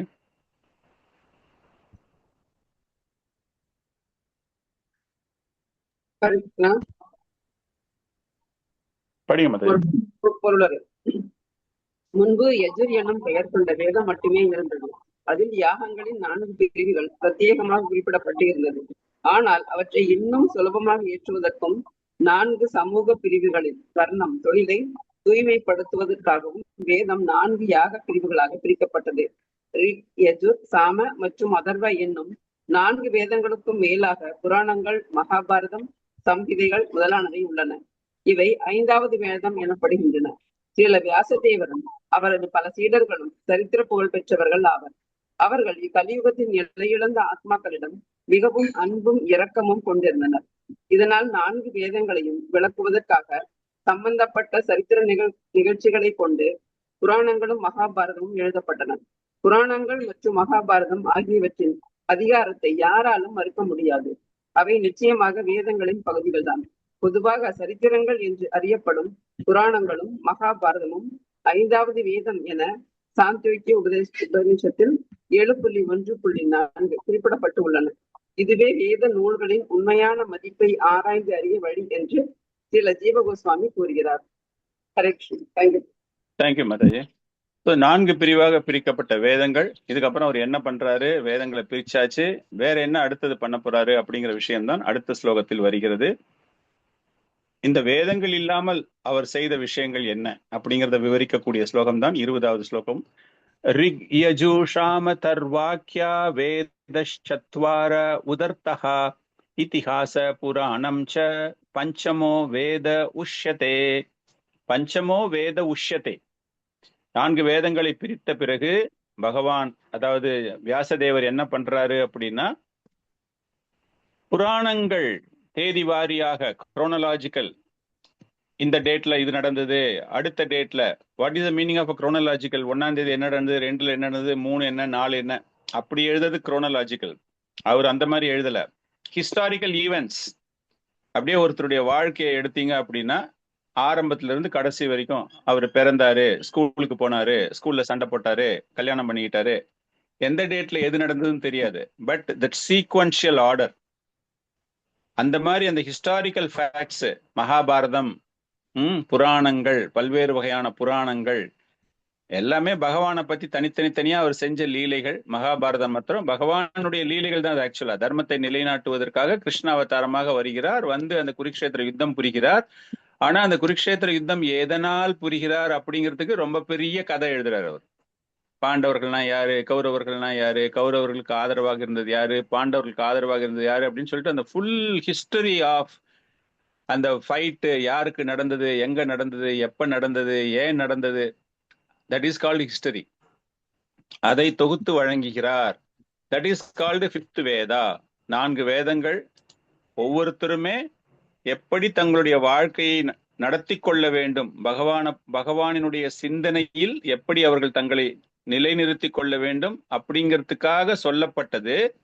இதெல்லாம் செய்ய யாருக்கெல்லாம் இன்ட்ரெஸ்ட் இல்லையோ, அந்த அளவுக்கு தகுதி இல்லையோ, புத்திசாலித்தனம் குறைவாக இருக்கிறதோ, அவங்களுக்கெல்லாம் நீதிகள், மாரல் சொல்லுவாங்க இல்லையா, மாரல் சயின்ஸ் அப்படின்னு. நான் படிச்ச காலத்துல எல்லாம் மாரல் சயின்ஸ்னு ஒரு கிளாஸே உண்டு, வாரத்துல ஒரு நாள். அந்த டீச்சர், ஸ்பெஷல் டீச்சர் வந்துட்டு ராமாயணம் மகாபாரதத்தை பத்தி எங்களுக்கு சொல்லுவார். இப்பெல்லாம் மாரல் சயின்ஸ் எந்த ஸ்கூல்ல இருக்குன்னு தெரியல நம்மளுக்கு. ஸோ அந்த மக்களுக்கு அந்த மொராலிட்டி, அந்த மாரல் தெரியணும். ஏன்னா அந்த யாகங்கள்னா மந்திரங்கள், உச்சாடனங்கள், சமஸ்கிருத பதங்கள் இதெல்லாம் தெரியாதுங்கிறதுக்காக அவர் என்ன பண்றாரு, இந்த மகாபாரதத்திலையும் மற்ற புராணங்கள் எல்லாத்துலயுமே பகவானுடைய லீலைகள், அந்த லீலைகளை செய்த பக்தர்கள், அவங்களுடைய பெருமைகளை எல்லாமே எழுதிட்டு வந்து அதை படிக்கிறதுனால ஒருவேளை ஈர்ப்பு ஏற்படுமோ அவர்களுக்கு, நான் இன்னும் கொஞ்சம் மேல தெரிஞ்சுக்கணும்னு ஆசை வருமா அப்படிங்கிறதுக்கு எல்லாரையும் அந்த பக்திங்கிற ஒரு பார்வையில அனைவரையுமே ஈடுபட வைக்க வேண்டும் அப்படிங்கிற ஒரு குறிக்கோளினால் அது செய்யப்பட்டது. ஸோ அதுதான் அந்த 20வது ஸ்லோகம். 21, 22வது ஸ்லோகத்துல அந்த வேதங்கள், இப்ப வந்து ஃபர்ஸ்ட் வேதங்களை பார்த்தாச்சு, அது புராணங்களை பார்த்தாச்சு. அந்த வேதங்களை பிரித்து யாரிடம் கொடுத்தார், இந்த 4 வேதங்களை பிரிச்சாரு அப்படிங்கும்போது அதை பராமரிப்பதற்காக, அந்த வேதங்களை பற்றி அனைவருக்கும் கற்பிப்பதற்காக யாருக்கெல்லாம் அது கொடுக்கப்பட்டது அப்படிங்கிறத விளக்கக்கூடிய ஸ்லோகம் 21, 22. ரெண்டும் தனித்தனி ஸ்லோகம் தான். பட் இருந்தாலும் அந்த பிரிவு இந்த 2 ஸ்லோகத்திலையுமே அவர் சொல்றாரு. தத்தார்கவேததார பைலஹா ஷாமஹோ ஜைமினி கவி வைஷம்பாயானோ ஏ வைகோ நிஷ்ணாதோ யஜுஷம் உதா. முரளி பிரபு டிரான்ஸ்லேஷன் மாத்திரம் படிங்க அந்த ஸ்லோகம் 21.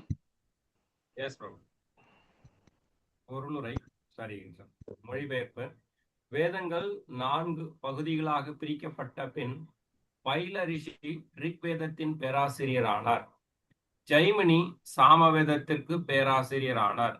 வைசம்பாயனர் மற்றும் யஜூர் வேதத்தினால் புகழப்படுபவரானார்.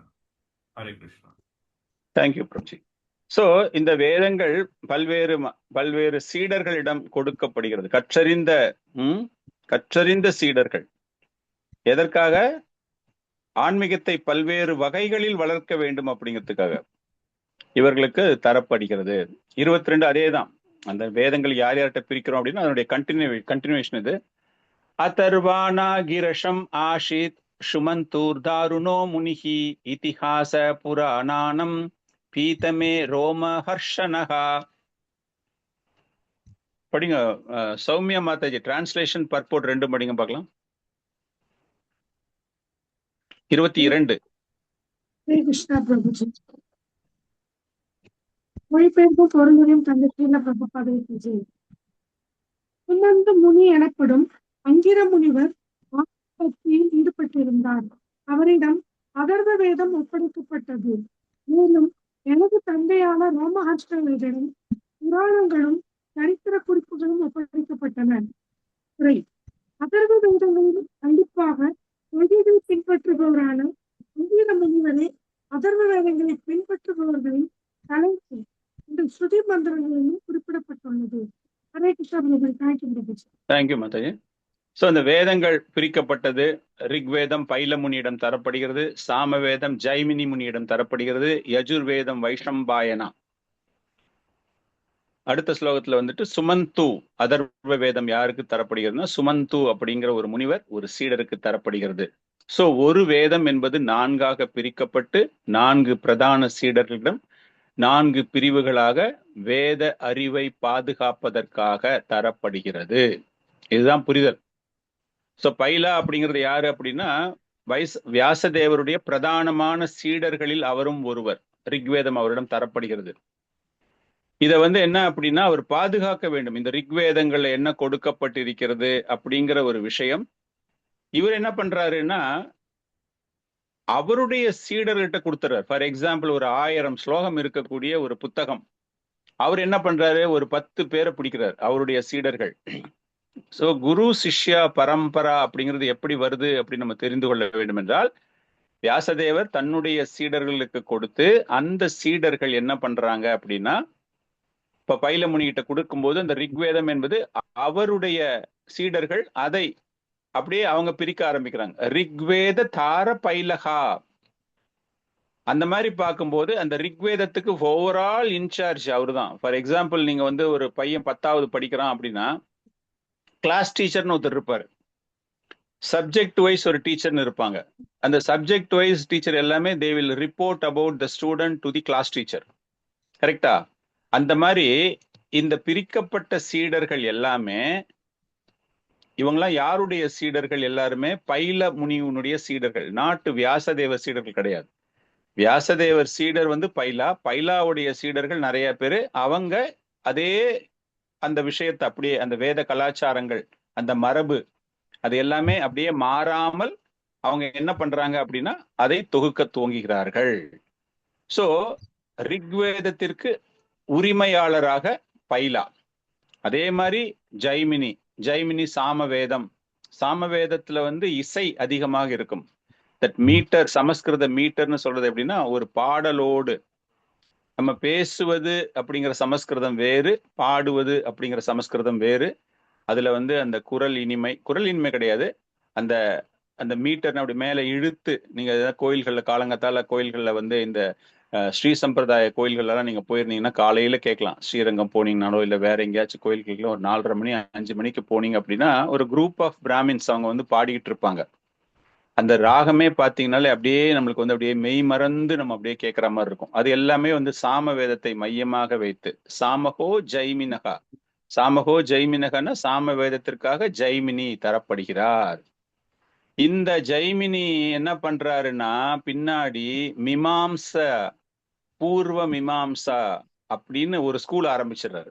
வாத்தியாரை விட்டுட்டு வியாசதேவரை விட்டுட்டு, வியாசதேவர் சொல்லி கொடுத்ததை விட்டுட்டு அவர் என்ன பண்றாருன்னா அதுல இருந்து எடுத்த விஷயத்த அவரு மெயினா வச்சுக்கிட்டு he takes a different branch.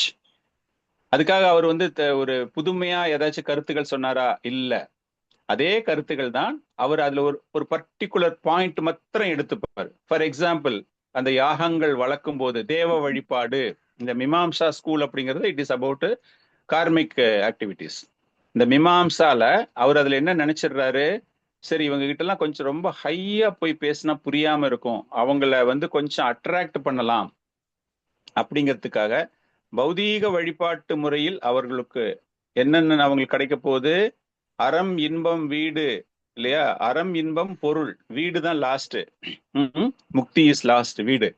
அந்த அறத்திற்காகவும் இன்பத்திற்காகவும் பொருளுக்காகவும் அப்படிங்கிறதுக்கு ஒரு ஒரு முக்கியத்துவம் கொடுத்து சார்ட் ஆஃப் மெட்டீரியலிஸ்டிக் ஆக்டிவிட்டிஸ்க்கு இம்பார்ட்டன்ஸ் கொடுக்கறது. வேதங்கள் அப்படின்னாலே அதுதான். அதுல அவர் என்ன பண்றாருன்னா ஒரு சில குறிப்பிட்ட பாகங்கள் இந்த மாதிரி பண்ணினா உனக்கு செல்வம் நிறைய கிடைக்கும். அதனால அந்த செல்வம் நிறைய கிடைக்கிறதுக்கு படிப்பு கிடைக்குதா, உடல் ஆரோக்கியம் கிடைக்குதா, அதை பத்திலாம் அவர் அங்க பேசவே மாட்டாரு. செல்வத்தை மாத்திரம் பத்தி ஒரு எக்ஸாம்பிள் நான் தரேன் உங்களுக்கு. மீமாம்சா ஸ்கூல் அந்த மாதிரி அவர் என்ன பண்ணிடுறாரு, ஜெய்மினி அப்படி ஆரம்பித்து விடுகிறார். இந்த மாதிரி ஒன்னொன்னா போயிட்டே இருக்கு. வைஷம்பாயனா யஜுர்வேதத்திற்காக வருகிறார். நிஷ்நாத யாஜுஷம் அப்படின்னா வைஷம்பாயனாவிற்கு அந்த யஜுர்வேதம் என்பது தரப்படுகிறது. இவர் பின்னாடி இன்னொரு பெரிய முக்கியமான ஒரு டீச்சராக மாறுகிறார். வைஷம்பாயனா யஜுர்வேதங்களுக்கென்று ஒரு மரபை உற்பத்தி செய்கிறார். உற்பத்தி இல்ல, ஒரு மரபை நிர்மாணிக்கிறார். Is establishing. ஸோ அந்த யஜுர்வேதிக் ஸ்கூல் அப்படின்னு போனீங்கன்னா அவங்க எக்ஸாக்டா இவங்க என்ன இருக்கோ அதைத்தான் பண்ணுவாங்களே தவிர மற்ற வேதங்கள்ல இருக்கிறத பத்தி எதை பத்தியுமே அவங்க கொஞ்சம் கூட கவலைப்படவே மாட்டாங்க. அந்த மாதிரி இவர் ஒரு ஸ்கூல் ஒன்று ஆரம்பிக்கிறார். ஸோ இதெல்லாம் just out side the information. எப்படி இந்த வேதங்கள் பிரிக்கப்பட்டு எதனால இன்னைக்கு வந்து நிறைய பேர் டிஃப்ரெண்ட் வழிபாட்டு முறைகள் எல்லாம் இறங்கிட்டாங்க அப்படிங்கிறதுக்கு ஒரு காரணத்தை பார்க்கும்போது இந்த மாதிரி அந்த சீடர்களே என்ன பண்றாங்க அப்படின்னா அதை அப்படியே பிரிச்சுட்டு போயிடுறாங்க. அதுக்கப்புறமா வியாசதேவர் பாகவதத்தை தொகுக்க வேண்டும் அப்படின்னு அந்த ஒரு முக்கியமான ஒரு சேவகத்துக்கு அவர் போயிடுறாரு அவர். ஸோ இதன் மூலமாக எல்லாரையும் நம்ம அங்க எடுத்துட்டு வரலாம் அப்படிங்கிற ஒரு திங்கிங்ல அவர் கம்ப்ளீட்டா அங்க போனதால பிரிக்கப்பட்ட வேதங்கள், கொடுக்கப்பட்ட சீடர்கள் அவங்க என்ன செய்யறாங்களோ அதை யாருமே அதுக்கப்புறமா சப்சிக்வெண்டா நீ பண்ணனது தப்பு கரெக்ட் அப்படின்னு சொல்றதுக்கு ஆள் இல்லாம போயிடுறாங்க. பட் யாருமே தப்பா எதுவுமே பண்ணல. வியாசதேவர் என்ன சொன்னாரோ அதைத்தான் செய்திருக்கிறார்கள். ஆனா அதுல இருந்து என்ன பண்றாங்கன்னா சாராம்சமாக பிரித்து பிரித்து பிரித்து பிரித்து பிரித்து தே கம்ப்ளீட்லி டைல்யூட்டட். 12ஆம் கிளாஸ் வரைக்கும் ஒருத்தர் படிக்கணும் அப்படின்னா ஒரு பெரிய சிலபஸ் ஒன்று இருக்கு அப்படின்னா அந்த பெரிய சிலபஸை கம்ப்ளீட்டா ஸ்பிளிட் பண்ணி படிங்க அப்படின்னா ரொம்ப சின்ன சிலபஸை ஒருத்தன் படிக்கிறான் அப்படின்னா நீ 2ஆம் கிளாஸ் பாஸ், ஃபெயில்லாம் கிடையாது, நீ 2ஆம் கிளாஸ் பாஸ், அவ்வளவுதான். அவன் அதுக்கப்புறம் முன்னேறணும் அப்படின்னா he has to go to the next class. அந்த மாதிரி அந்த வேதத்துல வந்து வேற கத்துக்க ஆரம்பிக்கணும். அந்த மாதிரி ஒண்ணா கத்துட்டு போனாதான் முழுமை அடைய முடியும். ஸோ அந்த வேதங்களை பிரிச்சது என்ன ஆயிடுச்சு அப்படின்னா ஒரு சிங்கிள் மேன் எல்லாத்தையும் தெரிந்த நிலையில் இருந்தவன் இப்பொழுது பல பிரிவுகளாக பிரிந்து ஸ்பெஷலைஸ்டு. அந்த காலத்துலாம் பாத்தீங்க அப்படின்னா எம்பிபிஎஸ் டாக்டர் அப்படின்னா அந்த டாக்டர் எல்லாமே பண்ணுவார், எல்லா விதமான வியாதிக்கும் மருந்து கொடுப்பாரு. ஆனா இன்னைக்கு போய் பாருங்க, அந்த எம்பிபிஎஸ் படிச்சவன யாரும் மதிக்கிறதே கிடையாது. நீ ஸ்பெஷலைஸ்டா, நீ எதுல ஸ்பெஷாலிட்டி வாங்கியிருக்க, நீ வந்துட்டு கார்டியோல ஸ்பெஷாலிஸ்டா, கார்டியோல போனீங்கனாலே அந்த கார்டியோக்குள்ள பாத்தீங்கன்னா அதுல ஒரு 10 பிரிவுகள், அதுல அவர் ஸ்பெஷலிஸ்ட் அப்படின்னு. அந்த மாதிரி இந்த வேதங்கள் என்ன ஆயிடுச்சு, diluted. It has gone to what we are facing today. அதனாலதான் பிரபுபாதர் என்ன சொல்றாரு அப்படின்னா இன்னைக்கு நம்ம கிட்ட வேதங்களை பற்றி புரிவதற்கு செய்து வைப்பதற்கு சரியான பிராமணர்கள் கிடையாது. அப்படியே நீங்க வந்து ஒரு குருகுலத்துல போய் ஒரு பிராமணர் நீங்க பிடிச்சீங்கன்னா கூட அவரு இந்த மாதிரி எக்கச்சக்கமான டிவிஷன்ஸ் வந்ததுல ஏதாச்சும் ஒரு பர்டிகுலர் டிவிஷன்ல மாத்திரம் அவர் எல்லா மந்திரங்களும் தெரிஞ்சவரா இருப்பாரு, எல்லா மந்திரங்களும் அவருக்கு தெரியாது. சின்ன எக்ஸாம்பிள், நீங்க கல்யாணம் பண்றதுக்கு ஒரு பிராமணன் ஒருத்தரை கூப்பிட்டீங்க அப்படின்னா ஒரு சாவுக்கு நீங்க வந்து மந்திரம் சொல்ல முடியுமா, எனக்கு தெரியாது அப்படிம்பாரு. I don't do that. நீங்க அதனால வந்து அந்த ஈமக்கு கிரிகைகள் செய்யறதுக்காக அது தெரிந்த ஒரு சாஸ்திரிகளை போய் பிடிக்கணும். அவரையே கூப்பிட்டு எங்க வீட்டுல புண்ணியாஜன குழந்தை பிறந்திருக்கு வந்து பண்றீங்களா, எனக்கு அந்த மந்திரம் தெரியாது அப்படிம்பாரு. சோ இந்த மாதிரி அப்படியே கம்ப்ளீட்டா பிரிஞ்சிடுறாங்க. இதுல நம்ம தெரிந்து கொள்ள வேண்டிய ஒரு விஷயம் என்ன அப்படின்னா, அந்த குரு சிஷ்ய பரம்பரா, அந்த குரு சிஷ்ய பரம்பரா எப்படி வந்து கொண்டே இருக்கிறது. குறிப்பாக இந்த ஸ்லோகங்கள்ல பார்க்கக்கூடிய தார நிஷ்ணாதக, இந்த வேதங்கள் அங்கீகரிக்கப்பட்ட ஒரு ஆசானிடமிருந்து ஒவ்வொருவருக்காக கிடைத்து அது பாதுகாக்கப்படுகிறது. அவங்களுக்கு கொடுத்த போர்ஷனை அவங்க பாதுகாக்கிறாங்க, அவ்வளவுதான். ஓவராலா அவங்களுக்கு அந்த நாலேஜ் எல்லாம் ஃபுல்லா தெரியுமா அப்படின்னா, அந்த காம்போ அப்படின்னு பாத்தீங்கன்னா அந்த காம்போ அவங்க கிட்ட கிடையாது. அந்த காம்போல ஒரு பார்ட் அவங்க வெளியே எடுத்துடுறாங்க. அதுல they are all specialised. So this is the understanding how this things got மாறிடுச்சு அப்படிங்கிறது. ஸோ அடுத்தது அதே தான் ஆல்மோஸ்ட் 23லயும் அந்த பிரிவுகளை பத்தி கொஞ்சம் பேச போறாரு. அது என்னன்னு பார்க்கலாம். தத்யேதரிஷயோ வேதம் ஸ்வம் ஸ்வம் வியாஷ்யான் அநேகதா சிஷ்யை பிரசிஷ்யைர் வேதஸ்தே ஷாக்கினோ அபவன். லலிதா மாதாஜி படிங்க பார்க்கலாம். Translation and purport please. Thank you Prabhuji. மொழிபெயர்ப்பு. வேத வல்லுநர்களான இவர்கள் அனைவரும் வேதங்களை அவர்களது பல சீடர்களிடமும் சீடர்களின் சீடர்களிடமும் கொள்ளு சீடர்களிடமும் ஒப்படைத்தனர். இவ்வாறாக வேதங்களை பின்பற்றுபவர்களின் தனிப்பட்ட கிளைகள் உபயோகத்திற்கு வந்தன. பொருளுரை. வேதங்களே அறிவின் மூல ஊற்றாக இருக்கின்றன. மூல வேதங்களுக்கு சொந்தமில்லாத எவ்விதமான பௌதீகம் அல்லது ஆன்மீக அறிவும் கிடையாது. அவை வெவ்வேறு கிளைகளாக வளர்க்கப்பட்டன. அவ்வளவுதான். அவை ஆரம்பத்தில் மரியாதைக்குரிய மிகச்சிறந்த பேரறிஞர்களால் வழங்கப்பட்டன. அதாவது வேத அறிவு வெவ்வேறு சீட பரம்பரைகளால் வேறுபட்ட கிளைகளாக பிரிக்கப்பட்டு உலகமெங்கும் பரப்பப்பட்டது. ஆகவே வேதங்களுக்கு உட்படாத வேறு அறிவு இருப்பதாக ஒருவராலும் உரிமை கொண்டாட முடியாது. தேங்க்யூ பிரபு. ஹரே கிருஷ்ணா. தேங்க்யூ மாதாஜி. சோ பிரிக்கப்பட்டது வியாசியான். தத் ஏச ரிஷயோ வேதம் ஸ்வம் ஸ்வம் வியாசியான். வியாசியான்னா பிரிக்கப்படுவது. சோ அந்த வேதங்கள் பிரிக்கப்பட்டு சிஷ்யை பிரசிஷ்யை தஸ்டிஷ்யை. சீடன் எப்படி வந்து மகன் பேரன் கொல்லு பேரன் சொல்றோம் இல்லையா, அந்த மாதிரி அந்த சீடர்கள்ல அவருடைய ஃபர்ஸ்ட் டிசைபிள், அந்த டிசைபிளுடைய டிசைபிள், அந்த டிசைபிளோட டிசைபிள், கிரேட் கிராண்ட் டிசைபிள், சீடனுடைய சீடனுடைய சீடன், தாசானு தாசானு தாசானு தாசன்கிறோம்ல, அந்த மாதிரி நேரடியான சீடர், அந்த சீடருடைய சீடன், அந்த சீடருக்கு சீடருக்கு சீடன், அந்த மாதிரி அப்படியே மாறிக்கொண்டே வந்து. இதுல ரொம்ப முக்கியமா தெரிந்து கொள்ள வேண்டிய ஒரு விஷயம் என்னவென்றால், இந்த ரிஷிகள் யாருமே தவறு இழைக்கவில்லை. அவர்களுக்கு கொடுத்த அந்த பொறுப்பை கச்சிதமாக செய்கிறார்கள். கற்பனை கலந்து அதுக்கு வந்து ஏதாச்சும் ஒரு புதிய உருவம் கொடுத்தாங்களா அப்படின்னா இல்லை.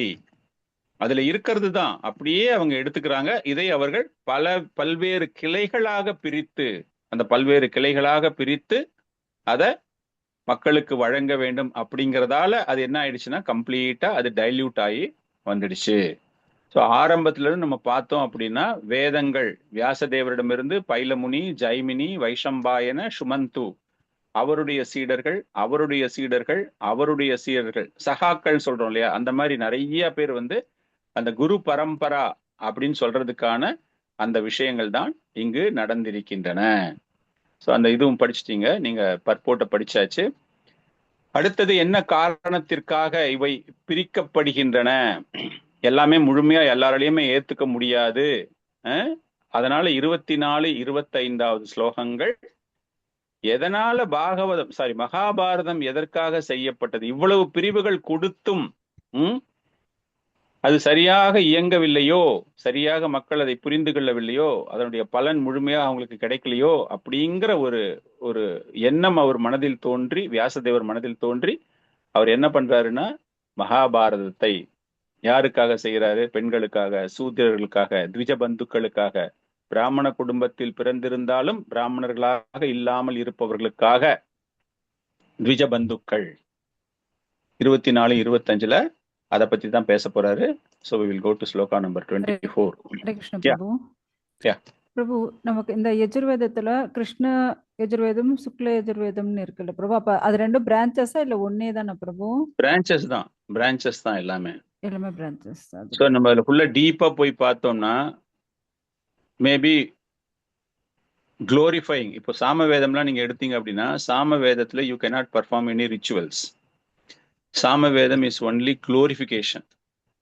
நீங்க வந்து பகவானுடைய புகழ், நீங்க வந்து பகவான் முகத்தை மாத்திரம் வர்ணித்து பாட வேண்டும் அப்படின்னு நீங்க நினைச்சீங்கன்னா அந்த முகத்தை மாத்திரம் நீங்க வர்ணிச்சு பாடிக்கிட்டே இருக்கலாம். இல்ல அவருடைய உடல் முழுக்க நான் அவரை வர்ணிக்கணும், அவருடைய கமலபாதங்கள்ல இருந்து ஆரம்பிக்கணும், அவருடைய நாபியை நான் வர்ணிக்க வேண்டும், இல்லையா அவருடைய கைகளை வர்ணிக்க வேண்டும் அப்படின்னு தனித்தனியாவே it's all a glorification. So அந்த மாதிரி பார்க்கும்பொழுது இந்த வேதங்கள்ல பல பிரிவுகள் இருக்கு அப்படின்னா அது உள்ள டீப்பா போனதான் தெரியும். ஃபார் எக்ஸாம்பிள், வேதங்கள் ஹவு டு பர்ஃபார்ம் ரிச்சுவல்ஸ் அப்படின்னு பார்க்கும்போது அது ஒரு செப்பரேட் போர்ஷனா இருக்கும். That will be common. For example, ஹெல்த்துக்காக நான் இந்த ஹோமம் செய்யணும் அப்படின்னு நீங்க பண்ண விரும்புனீங்கன்னா அந்த ஹெல்த்துக்கான மந்திரங்கள் எல்லாமே டோட்டலா டிஃப்ரெண்டா இருக்கும். To perform that yagna for health, உடல் ஆரோக்கியத்திற்காக செய்ய வேண்டிய யாகங்கள் செய்வதற்கு முன்பு அப்படின்னு பாத்தீங்கன்னா முன்னாடி ஒரு 10 கண்டிஷன்ஸ் போட்டிருப்பாங்க. அவங்க என்ன பண்ணுவாங்க அப்படின்னா அதுக்கு மேல போக மாட்டாங்க. அத it is common for all the homas அப்படின்றவாங்க. படிப்புக்கு, கல்யாணத்துக்கு, நான் எல்லாம் நம்மளுக்கு வந்து ப்ராக்டிக்கலா புரியணுங்கிறதுக்காக இந்த எக்ஸாம்பிள்ஸ் எல்லாம் கொடுக்குறேன். அந்த மாதிரி தனித்தனியா பிரிச்சுட்டு நீங்க வந்து பிராமணர்கள் நீங்க நல்ல கீனா வாட்ச் பண்ணிட்டு யாராச்சும் ஒரு பிராமணரை கூப்பிட்டு எங்க வீட்டுல ஒரு ஹோமம் பண்ணணும் அப்படின்னா நாங்க 4 பேர் வருவோம் அப்படிம்பாரு, நாங்க 3 பேர் வருவோம் அப்படிம்பாரு. அவங்க பண்றதை நீங்க ஃபுல்லா வாட்ச் பண்ணீங்கன்னா 4 பேரும் 4 ஒரே நேரத்துல மந்திரங்களை ஒன்னா சொல்லவே மாட்டாங்க. அந்த ஒருத்தர் என்ன பண்ணுவாருன்னா அந்த ஸ்டார்டிங் பண்றதுக்கு, that is common for all type of homas, அந்த மந்திரத்தை எல்லாம் அவரு மாத்திரம் தான் சொல்லுவாரு. மற்றவங்க எல்லாம் அப்படியே பார்த்துட்டு இருப்பாங்க, இல்லைன்னா பூ போடணுமா இல்லை வேற ஏதாவது பண்ணணுமா பண்ணிக்கிட்டே இருப்பாங்க. அதுக்கப்புறமா then you are moving to வீட்டில் உடம்பு சரியில்லை எங்களுக்கு, அந்த உடம்புக்காக நாங்கள் இந்த ஹோமம் பண்றோம் அப்படின்னா அப்போ அந்த மந்திரத்தை சொல்றதுக்கு வேற ஒருத்தர் வருவார். நீங்க நல்லா அப்சர்வ் பண்ணீங்கன்னா கேட்பாரு, எதுக்காக நீங்க இந்த ஹோமம் பண்றீங்க என்னன்னு கேட்டு அதுக்கு தகுந்த மாதிரி அவர் சொல்லுவார், நாங்க 3 பேர் வருவோம், 2 பேர் வருவோம், 4 பேர் வருவோம். அந்த மாதிரி இவ்வளவு பிரிவுகளா மாறிட்டே வருது. அது இந்த பிரிவுகளா மாறின உடனே they become a specialised. It is simple like our material education. You are doing a higher secondary course, maths, physics, chemistry, biology அப்படின்னா 4த்துக்கு தனித்தனி டீச்சர். அந்த பயாலஜி டீச்சர் ஒன்லி பயாலஜி மட்டும் தான் சொல்லி கொடுப்பாரு. அவருக்கு வந்து கம்ப்ளீட்டா மேத்தமெட்டிக்ஸே வராது. இந்த 4த்துலயும் அவன் குவாலிஃபைடு ஆன பிறகு அவனுக்கு he will get 12th standard அப்படின்னு அவனுக்கு ஒரு பேர் கிடைக்கும். அந்த மாதிரி இந்த பைலமுனியில இருந்து அவருடைய சீடர்கள்ல இருந்து ஓவராலா செய்ய வேண்டிய வேதங்கள்ல செய்யக்கூடிய எல்லா விஷயங்களையுமே அப்படியே பிரிச்சுட்டாங்க. கம்ப்ளீட்டா பிரிச்சுட்டு ஒவ்வொரு பார்ட்லயும் ஒரு specialised person has come. So அது எல்லாமே மொத்தமா தெரிஞ்சு ஒருத்தன் வந்தா தான் ஓவராலா பார்க்கும்போது அவர் he knows lot of things in Veda அப்படிங்கிறதுலாம் அப்படித்தான் வளர்கிறது. ஓகே, ஸோ இப்போ 24, 25வது ஸ்லோகங்கள் அது இவ்வளவு செஞ்சும் அவருக்கு வந்து எல்லாராலையும் இது புரிந்து கொள்ள முடியுமா, பெண்களுக்கு, சூத்திரர்களுக்கு, த்விஜபந்துக்களுக்கு அப்படிங்கிறதுக்காக அவர் என்ன பண்றாரு அப்படின்னு சொல்லக்கூடிய 2 ஸ்லோகங்கள் 24, 25. தயேவ வேதா துர்மேதை தாரியந்தே புருஷைர் யதா ஏவம் சகார பகவான் வியாச கிருபண வத்சலஹா. சாந்த சுந்தரி மாதாஜி படிங்க பார்க்கலாம். ஸ்லோகா பிளஸ் டிரான்ஸ்லேஷன் படிங்க.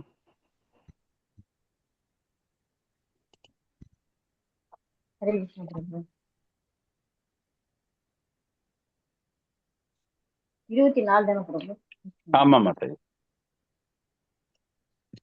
தாயேவ வேதா துர்மேதை தாரியந்தே புருஷை யதா ஏவம் சகார பகவான் வியாசக கிருபண வத்சலக. இவ்வாறாக அறியாமையில் உள்ள பாமர மக்களிடம் பெரும் அனுதாபம் கொண்டவரும் சிறந்த முனிவருமான வியாசதேவர் குறைந்த அறிவு படைத்தவர்களால் புரிந்து கொள்ளும் வகையில் வேதங்களை தொகுத்தளித்தார். படிக்கணுமா பிரபு? வேண்டாம். அது ஸோ எதற்காக இந்த மாதிரி பிரிக்கப்பட்டது அப்படின்னு பார்க்கும்போது அதற்கான விளக்கங்கள் ஆச்சாரியர்கள் என்ன தராங்க அப்படின்னா, வேதவியாசர் அனைத்து மனித குலம் சமுதாயத்தில் இருக்கிற எல்லாருக்குமே நல்ல புத்திசாலித்தனம் இல்லாமல் குறைந்தவர்கள் எளிமையாக புரிந்து கொண்டு பக்தியில் தங்களை ஈடுபடுத்தி கொள்ள வேண்டும் அப்படிங்கிறதுக்காக, அதாவது தகுதி இல்லாமல் they are incapable of understanding, சரியான ஒரு என்ன சொல்றது புத்திசாலித்தனம் இல்லாமல் இருப்பவர்கள் அந்த மெய்ஞானம் அடைய வேண்டும், பகவானை பற்றி புரிந்து கொள்ள வேண்டும், வேத அறிவு வர வேண்டும் அப்படிங்கிறதுக்காக இது முழுமையாக பிரிக்கப்பட்டது. இது அவருடைய கருணையை காண்பிக்கின்றது. துரதிருஷ்டவசமான மக்கள் இல்லையா, அதிர்ஷ்டவசமான மக்கள் அப்படின்னா நல்ல நாலேஜோட இருக்காங்க, எல்லாமே புரிந்துக்க முடியும். துரதிருஷ்டத்தால் இருக்காங்க, கல்வி அறிவு இல்லை, பாமர மக்கள், படிப்பறிவு இல்லாத குடும்பத்தில் பிறந்தவர்கள் அப்படின்னு பார்ப்பது, அவர்கள் மீது கருணை உடையவராக வியாசதேவர் இதை பல பிரிவுகளாக பிரிக்கிறார். அவர் பிரிச்சதனமோ 4 தான். அதன் பிறகு அந்த சீடர்கள் மூலமாக பல்வேறு பிரிவுகள், இது அனைவருக்கும் சென்றடைய வேண்டும். இதனுடைய முக்கியத்துவம், நீங்க உடனே ஒரு கேள்வி கேட்கலாம், ரொம்ப பிரிச்சாச்சே, டைல்யூட் பண்ணியாச்சு, அதுல அந்த பலன் கிடைக்குமா அப்படின்னா, முழுமையான வேத அறிவுல இருக்கிற பலன் இல்லை என்றாலும் நிச்சயமாக அவர்களுக்கு பலனை தருகிறது. Because they are involved themselves into புண்ணிய கர்மா. பாவம் செஞ்சு அந்த உடம்பை கெடுத்துக்காம இருக்கிறதுக்கு, அந்த ஆத்மாவை கெடுத்துக்காம இருக்கிறதுக்கு at least they are engaging in the punya karma activities. So அந்த புண்ணிய கர்மான்னு போகும்போது அவங்களுக்கு அந்த சுழற்சி அப்படிங்கிறது ஓரளவுக்கு அந்த ஜீவராசிகள் விரைவில் பகவானை அடையக்கூடிய வாய்ப்புகள் இருக்கின்றன.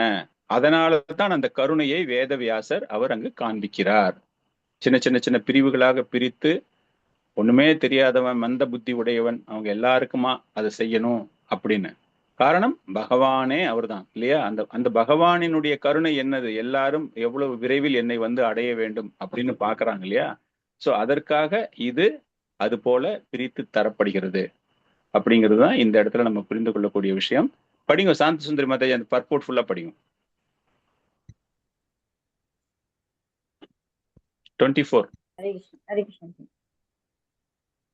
சில பிரபால் சொல்லுரை, வேதம் ஒன்றுதான் பல பாகங்களாக அது பிரிக்கப்பட்டதற்கு உரிய காரணங்கள் இங்கு விளக்கப்படுகின்றன. அறிவுக்கெல்லாம் வித்தாகிய வேதம் சாதாரண மனிதனால் சுலபமாக புரிந்து கொள்ளப்படக்கூடிய விஷயம் அல்ல. தகுதியுள்ள பிராமணனை தவிர வேறு ஒருவரும் வேதங்களை படிக்க முயலக்கூடாது என்னும் கண்டிப்பு ஒன்று உள்ளது. இந்த கண்டிப்பு பல்வேறு வழிகளில் தப்பாக அர்த்தம் கற்பிக்கப்பட்டுள்ளது. ஒரு பிராமண குடும்பத்தில் பிறந்ததாலே தங்களுக்கு பிராமணர்களுக்குரிய தகுதிகள் இருப்பதாக ஒரு பிரிவினர் உரிமை பாராட்டுகின்றனர். வேதங்களை படிப்பது என்பது பிராமண குலத்திற்கு மட்டுமே உள்ள பிரத்யேக உரிமை என்று இவர்கள் உரிமை கொண்டாடுகின்றனர். இது பிராமண குடும்பத்தில் பிறக்காத மற்ற பிரிவினர்களுக்கு இழைக்கப்படும் அநீதியாக மற்றொரு பிரிவினர் கருதுகின்றனர். ஆனால் அந்த இரு பிரிவினருமே தப்பாக வழிநடத்தப்பட்டு உள்ளனர். வேதங்கள் பிரம்மதேவருக்கு கூட பகவானால் விளக்கப்பட வேண்டியிருந்தது. ஆகவே இந்த விஷயம் அபூர்வமான நற்குணங்களை கொண்டவர்களால் மட்டுமே புரிந்து கொள்ளப்படுவதாகும். ஆகவேதான் ரஜோ மற்றும் தமோ குணங்களில் உள்ளவர்களால் வேதங்களை பற்றிய விஷயங்களை புரிந்து கொள்ள முடியாது. வேத அறிவின் முடிவான நோக்கம் முழுமுதற் கடவுளாகிய ஸ்ரீ கிருஷ்ணரே ஆவார். இவர் ரஜோ மற்றும் தமோ குணங்களில் உள்ளவர்களால் பெரும்பாலும் அறிந்து கொள்ளப்படுவதே இல்லை. சத்தியுகத்தில் ஒவ்வொருவரும் சத்துவ குணத்தில் நிலை பெற்று இருந்தனர். திரேதா மற்றும் துவாபர யுகங்களில் இந்த குணம் படிப்படியாக வீழ்ச்சி அடைந்தது. இதனால் பாமர மக்கள் நேர்மையற்றவர்களாக மாறினர். இப்பொழுதுள்ள யுகத்தில் சத்துவகுணம் அநேகமாக மறைந்தே போய்விட்டது. ஆகவேதான் ரஜோ மற்றும் தமோ குணங்களில் உள்ள குறைந்த அறிவு உள்ளவர்களால் நடைமுறை வாழ்க்கையில் பின்பற்றப்படக்கூடும் என்பதற்காக அனுதாபம் உள்ளவரும் சக்தி வாய்ந்த முனிவருமாகிய சில வியாச தேவர் பல்வேறு வழிகளில் வேதங்களை பிரித்தளித்தார்.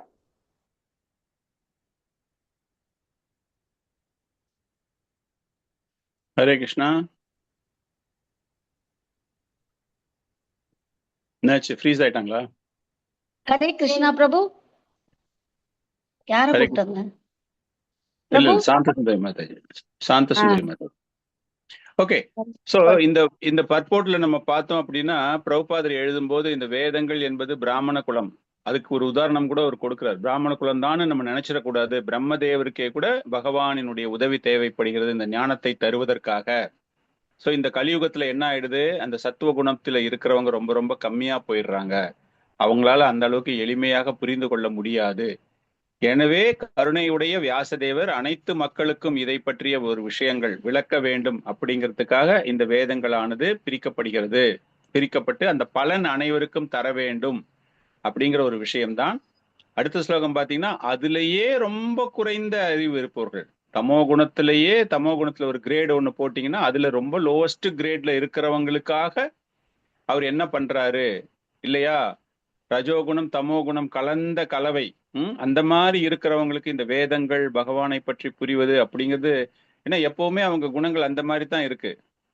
அனுபவிக்க வேண்டும் அப்படிங்கிற ஒரு குணம், அறியாமை அப்படிங்கிற குணத்துல இருக்கிறதால அப்படிப்பட்ட மக்களுக்கு கூட அந்த கருணை நிறைந்த வியாசதேவர் என்ன செய்தார் அப்படிங்கிறது தான் அந்த 24 25 மகாபாரதம் எதனால அவர் தொகுத்தார் அப்படிங்கிறதுக்கான ஒரு காரணம். 25 ஸ்ரீ சூத்ர த்விஜ பந்தூனாம் த்ரயீனா ஸ்ருதி கோச்சரா கர்ம ஸ்ரேயாஷி மூதானம் ஸ்ரேயே ஏவம் பவத் இஹா இதி பாரதம் ஆக்யானம் கிருபாய முனினா கிருதம். சோ இது அவருடைய கருணை. அந்த கருணையினால் அவர் என்ன பண்றாரு, அனைவருக்குமே அந்த வாழ்க்கையினுடைய இலக்கை அடைய வேண்டும் என்பதற்காக பல்வேறு வரலாற்று நிகழ்வுகள் நடந்த மகாபாரதத்தை பெண்களுக்காகவும் சூத்திரர்களுக்காகவும் த்விஜ பந்துக்களுக்காகவும் அவர் இந்த மகாபாரதத்தை தொகுத்தார் அப்படிங்கிற ஒரு விஷயம்தான். 3 வகையான மக்களை பற்றி இங்கு கூறுகிறார். இவங்க எல்லாருமே வேத அறிவு இல்லாமல் அறியாமையில் இருப்பவர்கள். இவங்களை எப்படி நம்ம முன்னுக்கு எடுத்துட்டு வர முடியும் என்றால் செயல்கள் மூலமாகத்தான், கர்மத்தின் மூலமாகத்தான், அவங்க செய்யக்கூடிய செயல்கள் மூலமாகத்தான். ஏன்னா இவங்க எல்லாருமே முக்கியமாக அந்த செயல்களிலேயே ஈடுபட்டு கொண்டிருப்பதினால், ரஜோகுணமோ தமோ குணமோ அந்த செயல்களிலேயே ஈடுபட்டு கொண்டிருப்பதினால் இவர்களுக்கு உயர்கோள்கள் செல்வதற்கான பிராப்தி கிடையாது.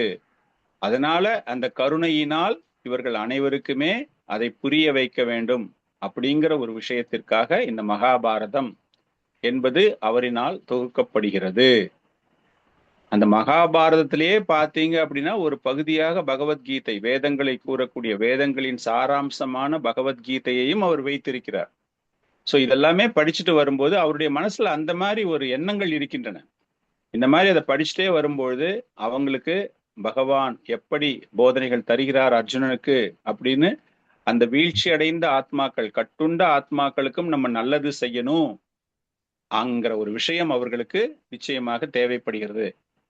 ஆச்சாரியர்கள் இன்னும் ஒரு பிரமாதமான ஒரு காரணம், அவங்க எதற்காக இந்த மகாபாரதம் என்பது வியாசதேவரினால் தொகுக்கப்பட்டது அப்படிங்கிற ஒரு காரணம் கொடுக்கிறாரு. என்ன சொல்றாங்க அப்படின்னா, பெண்களுடைய பங்கு. ஒரு யாகம் ஒண்ணு வீட்டுல நீங்க பண்றீங்க அப்படின்னா பெண் அக்னி எடுத்து கொடுக்க வேண்டும்.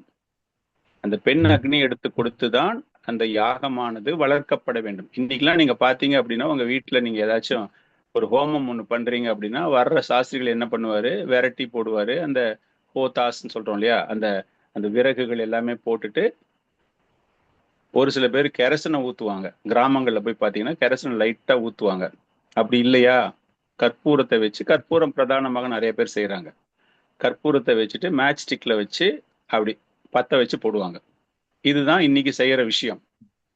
ஆக்சுவலா ஹோமம் நெருப்பு வரணும் என்றால் நீங்க அத்வைத ஆச்சாரியாருடைய கதை, ஹரிதாஸ் தாக்கூருக்கும் அத்வைத ஆச்சாரியாருக்கும் நடந்த அந்த பாஸ்ட் டைம்ஸ்ல பாத்தீங்க அப்படின்னா எல்லா பிராமணர்களுக்கும் அவருடைய தந்தையினுடைய அந்த தானம், பிண்ட தானம் இல்லையா, அந்த ஆனுவல் ஸ்ரத்தா செரமனில ஆப்லேஷன்ஸ், அந்த ஃபர்ஸ்ட் ஆஃபரிங் பிராமணர்களுக்கு தராம ஹரிதாஸ் தாக்கூருக்கு கொடுக்கறத பார்த்து எல்லாரும் கோவப்படுறாங்க.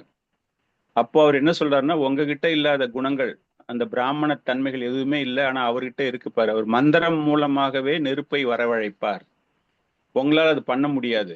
சோ மந்திரங்கள் மூலமாக நெருப்பை வரவழைக்க வேண்டும், இல்லையா உரசுதல் மூலமாக 2 கட்டையை அப்படியே த சேர்னிங் ஆஃப் வுட் அப்படிம்பாங்க இல்லையா, அந்த மாதிரி அந்த விறகுகளை அப்படியே உருட்டி வச்சு நெருப்பு வர வைக்கணும். ஆனா இன்னைக்கு நம்ம அது கூட பண்றது இல்ல, கற்பூரத்தை ஏத்தி பண்றோம். ஆக்சுவலா பார்த்தா பெண்களினுடைய முக்கியமான பங்கு என்ன அந்த யாகம் செய்யறதுக்கு முன்னாடி அப்படின்னா, அந்த நெருப்பை அவர்கள் தர வேண்டும். அதை எப்படி தருவாங்க அப்படின்னா, விறகு அடுப்பு இல்லையா, அந்த விறகு கறி, அந்த கறியை சுட வைக்கணும். நெருப்பை வச்சு சுட வச்சு குமுட்டி அப்படிமோ அந்த காலத்துலலாம், அதுல அந்த விறகு அந்த கோல் கறியை போட்டு அதை சுட வச்சு அந்த தணலை எடுத்துட்டு அந்த ஹோம குண்டத்துல அந்த விறகு மரக்கட்டைகள் வச்சுற இடத்துல அதை வச்சு அதுக்கப்புறமா அந்த பிராமணர் ஊதி நெருப்பை வரவழைக்க வேண்டும். சோ இவங்களுடைய பங்கு ஆச்சாரியர்கள் எழுதுறாங்க, மகாபாரதம் எதற்காக அவர் செஞ்சார் அப்படின்னா, இந்த மாதிரி ஒரு பங்கு அந்த பெண்களோடு சேர்ந்து அவர்கள் அந்த யாகத்தை செய்ய வேண்டும். அந்த பெண்கள் அந்த வேத மந்திரங்களை கேட்க வேண்டும்.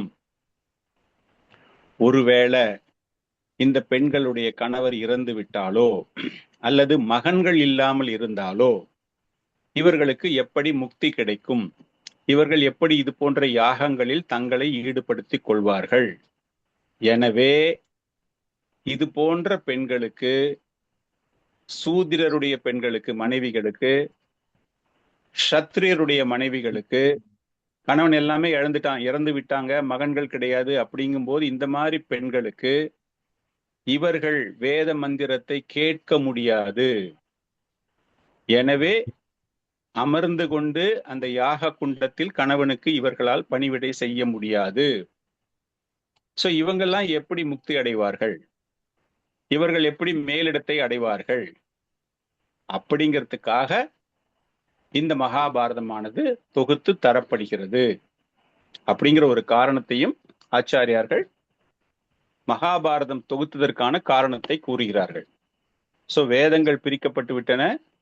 மிகவும் கீழ் நிலையில் ரொம்ப லெஸர் இன்டெலிஜென்ட் பீப்புளுக்காக மகாபாரதமும் கொடுக்கப்பட்டது அப்படிங்கிற ஒரு விஷயம் வந்தாச்சு. இப்ப லாஸ்ட், அவருக்கு என்ன காரணத்தினால் அவர் அதிருப்தி அடைகிறார்?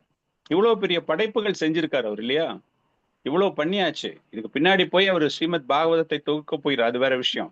பட் அட் திஸ் ஸ்டேஜ் என்ன ப்ராப்ளம் அவருக்கு? ஏன் மனதில் அவருக்கு ஒரு நிம்மதி கிடைக்கவில்லை? எனக்கு ஏன் நிம்மதி கிடைக்கல அப்படின்னு ஒரு புலம்பல் அவர் ஆரம்பித்து விடுகிறார். அதை பற்றி கூறக்கூடிய விஷயங்கள் தான் 26 இருந்து 31 வரைக்கும். 26, 27 இவ்வளவு சிறந்த ஒரு பணி, கருணையின் அடிப்படையில் இவ்வளவு சிறப்பாக செய்த பிறகும் கூட அவர் அதிருப்தியான நிலையில் இருப்பதற்கான காரணம் 26, 27. So we will go to sloka number 26. Evam pravartasya shata bhutanam shreyasi dvijaha sarvatmakenapi yata natushya dhrutayantataha. Indra Mataji, translation and purport padinga Mataji. Sloka வேண்டாம், translation and purport. 26. மொழிபெயர்ப்பு. இரு பிறப்பை எய்திய பிராமணர்களே அனைவருடைய நன்மைக்காகவும் உழைப்பதில் தம்மை அவர் ஈடுபடுத்திக் கொண்ட போதிலும் அவரது மனம் திருப்தி அடையவில்லை. பொருளுரை: சில வியாசதேவர் பாமர மக்களின் பூரண நன்மைக்காக வேத இலக்கியங்களை தயாரித்த போதிலும் அவருக்கு திருப்தி கிடைக்கவில்லை. இத்தகைய செயல்களால் அவர் திருப்தி அடைவார் என எதிர்பார்க்கப்பட்டது. ஆனால் அவர் மன திருப்தி அடையவில்லை. ஹரே கிருஷ்ணன். மன திருப்தி அவர் அடையவில்லை. ஏன் அடையவில்லை? வேதங்களை 4 பிரிவாக பிரித்திருக்கிறார். அந்த 4 பிரிவுகளும் பல்வேறு கிளைகளாக பிரிக்கப்பட்டிருக்கிறது. பல்வேறு கிளைகளை நமக்கு சொல்லித் தருவதற்காக பல்வேறு சீடர்கள் அமைந்திருக்கிறார்கள். எல்லாமே பண்ணியிருக்காரு அவரு. அப்படி பண்ணியிருந்தாலும் கூட மக்களினுடைய நலனுக்காக, அந்த த்விஜ பந்துக்கள், சூத்திரர்கள், ஸ்திரீகள், அவங்களுக்காக பாகவத, அதாவது மகாபாரதத்தை கொடுத்து அதுல கூட பகவத்கீதையை வச்சிருக்காரு அவரு. இவ்வளவு பண்ணி கூட அவரால் ஏன் அவ்வளவு சந்தோஷமாக இருக்க முடியவில்லை? நான் அதுஷ்யா திருதயம், அவருடைய இதயம் ஏன் மகிழ்ச்சியாக இல்லை, சந்தோஷமாக இல்லை? இவ்வளவு பெரிய விஷயம் பண்ணியிருக்காரு, ஸ்டில் இஸ் நாட் சாட்டிஸ்ஃபைட் அப்படிங்கிற விஷயம் ஏன் அப்படின்னு நம்ம தெரிந்து கொள்ள போகிறோம். இதுக்கு வந்து ஒரு அற்புதமான ஒரு சின்ன ஓமை தருகிறார் பிரபுபாதர். என்ன கொடுக்கிறார் அப்படின்னா, ஒருத்தர் வந்து குடிக்கிறதுக்கு தண்ணி கேட்கிறார்.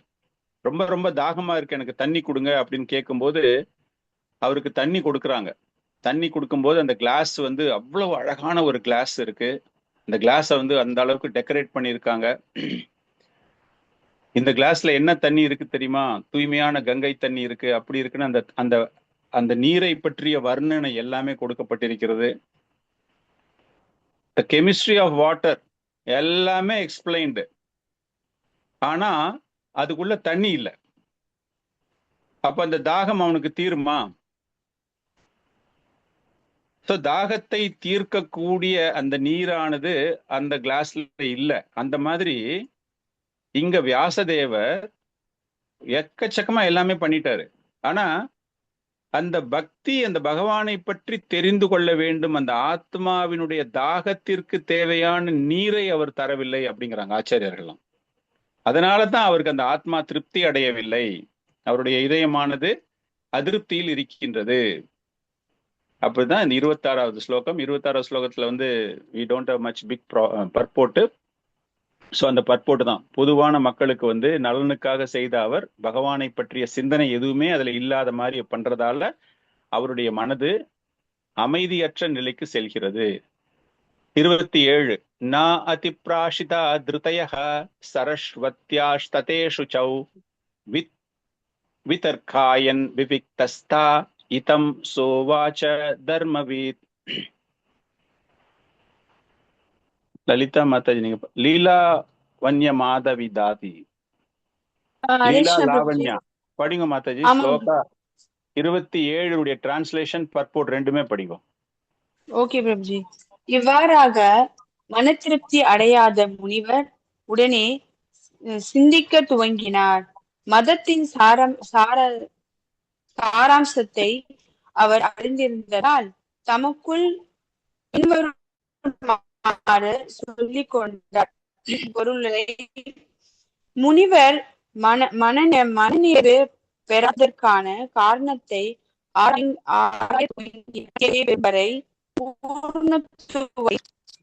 ஒருவரால் அடைய முடியாது.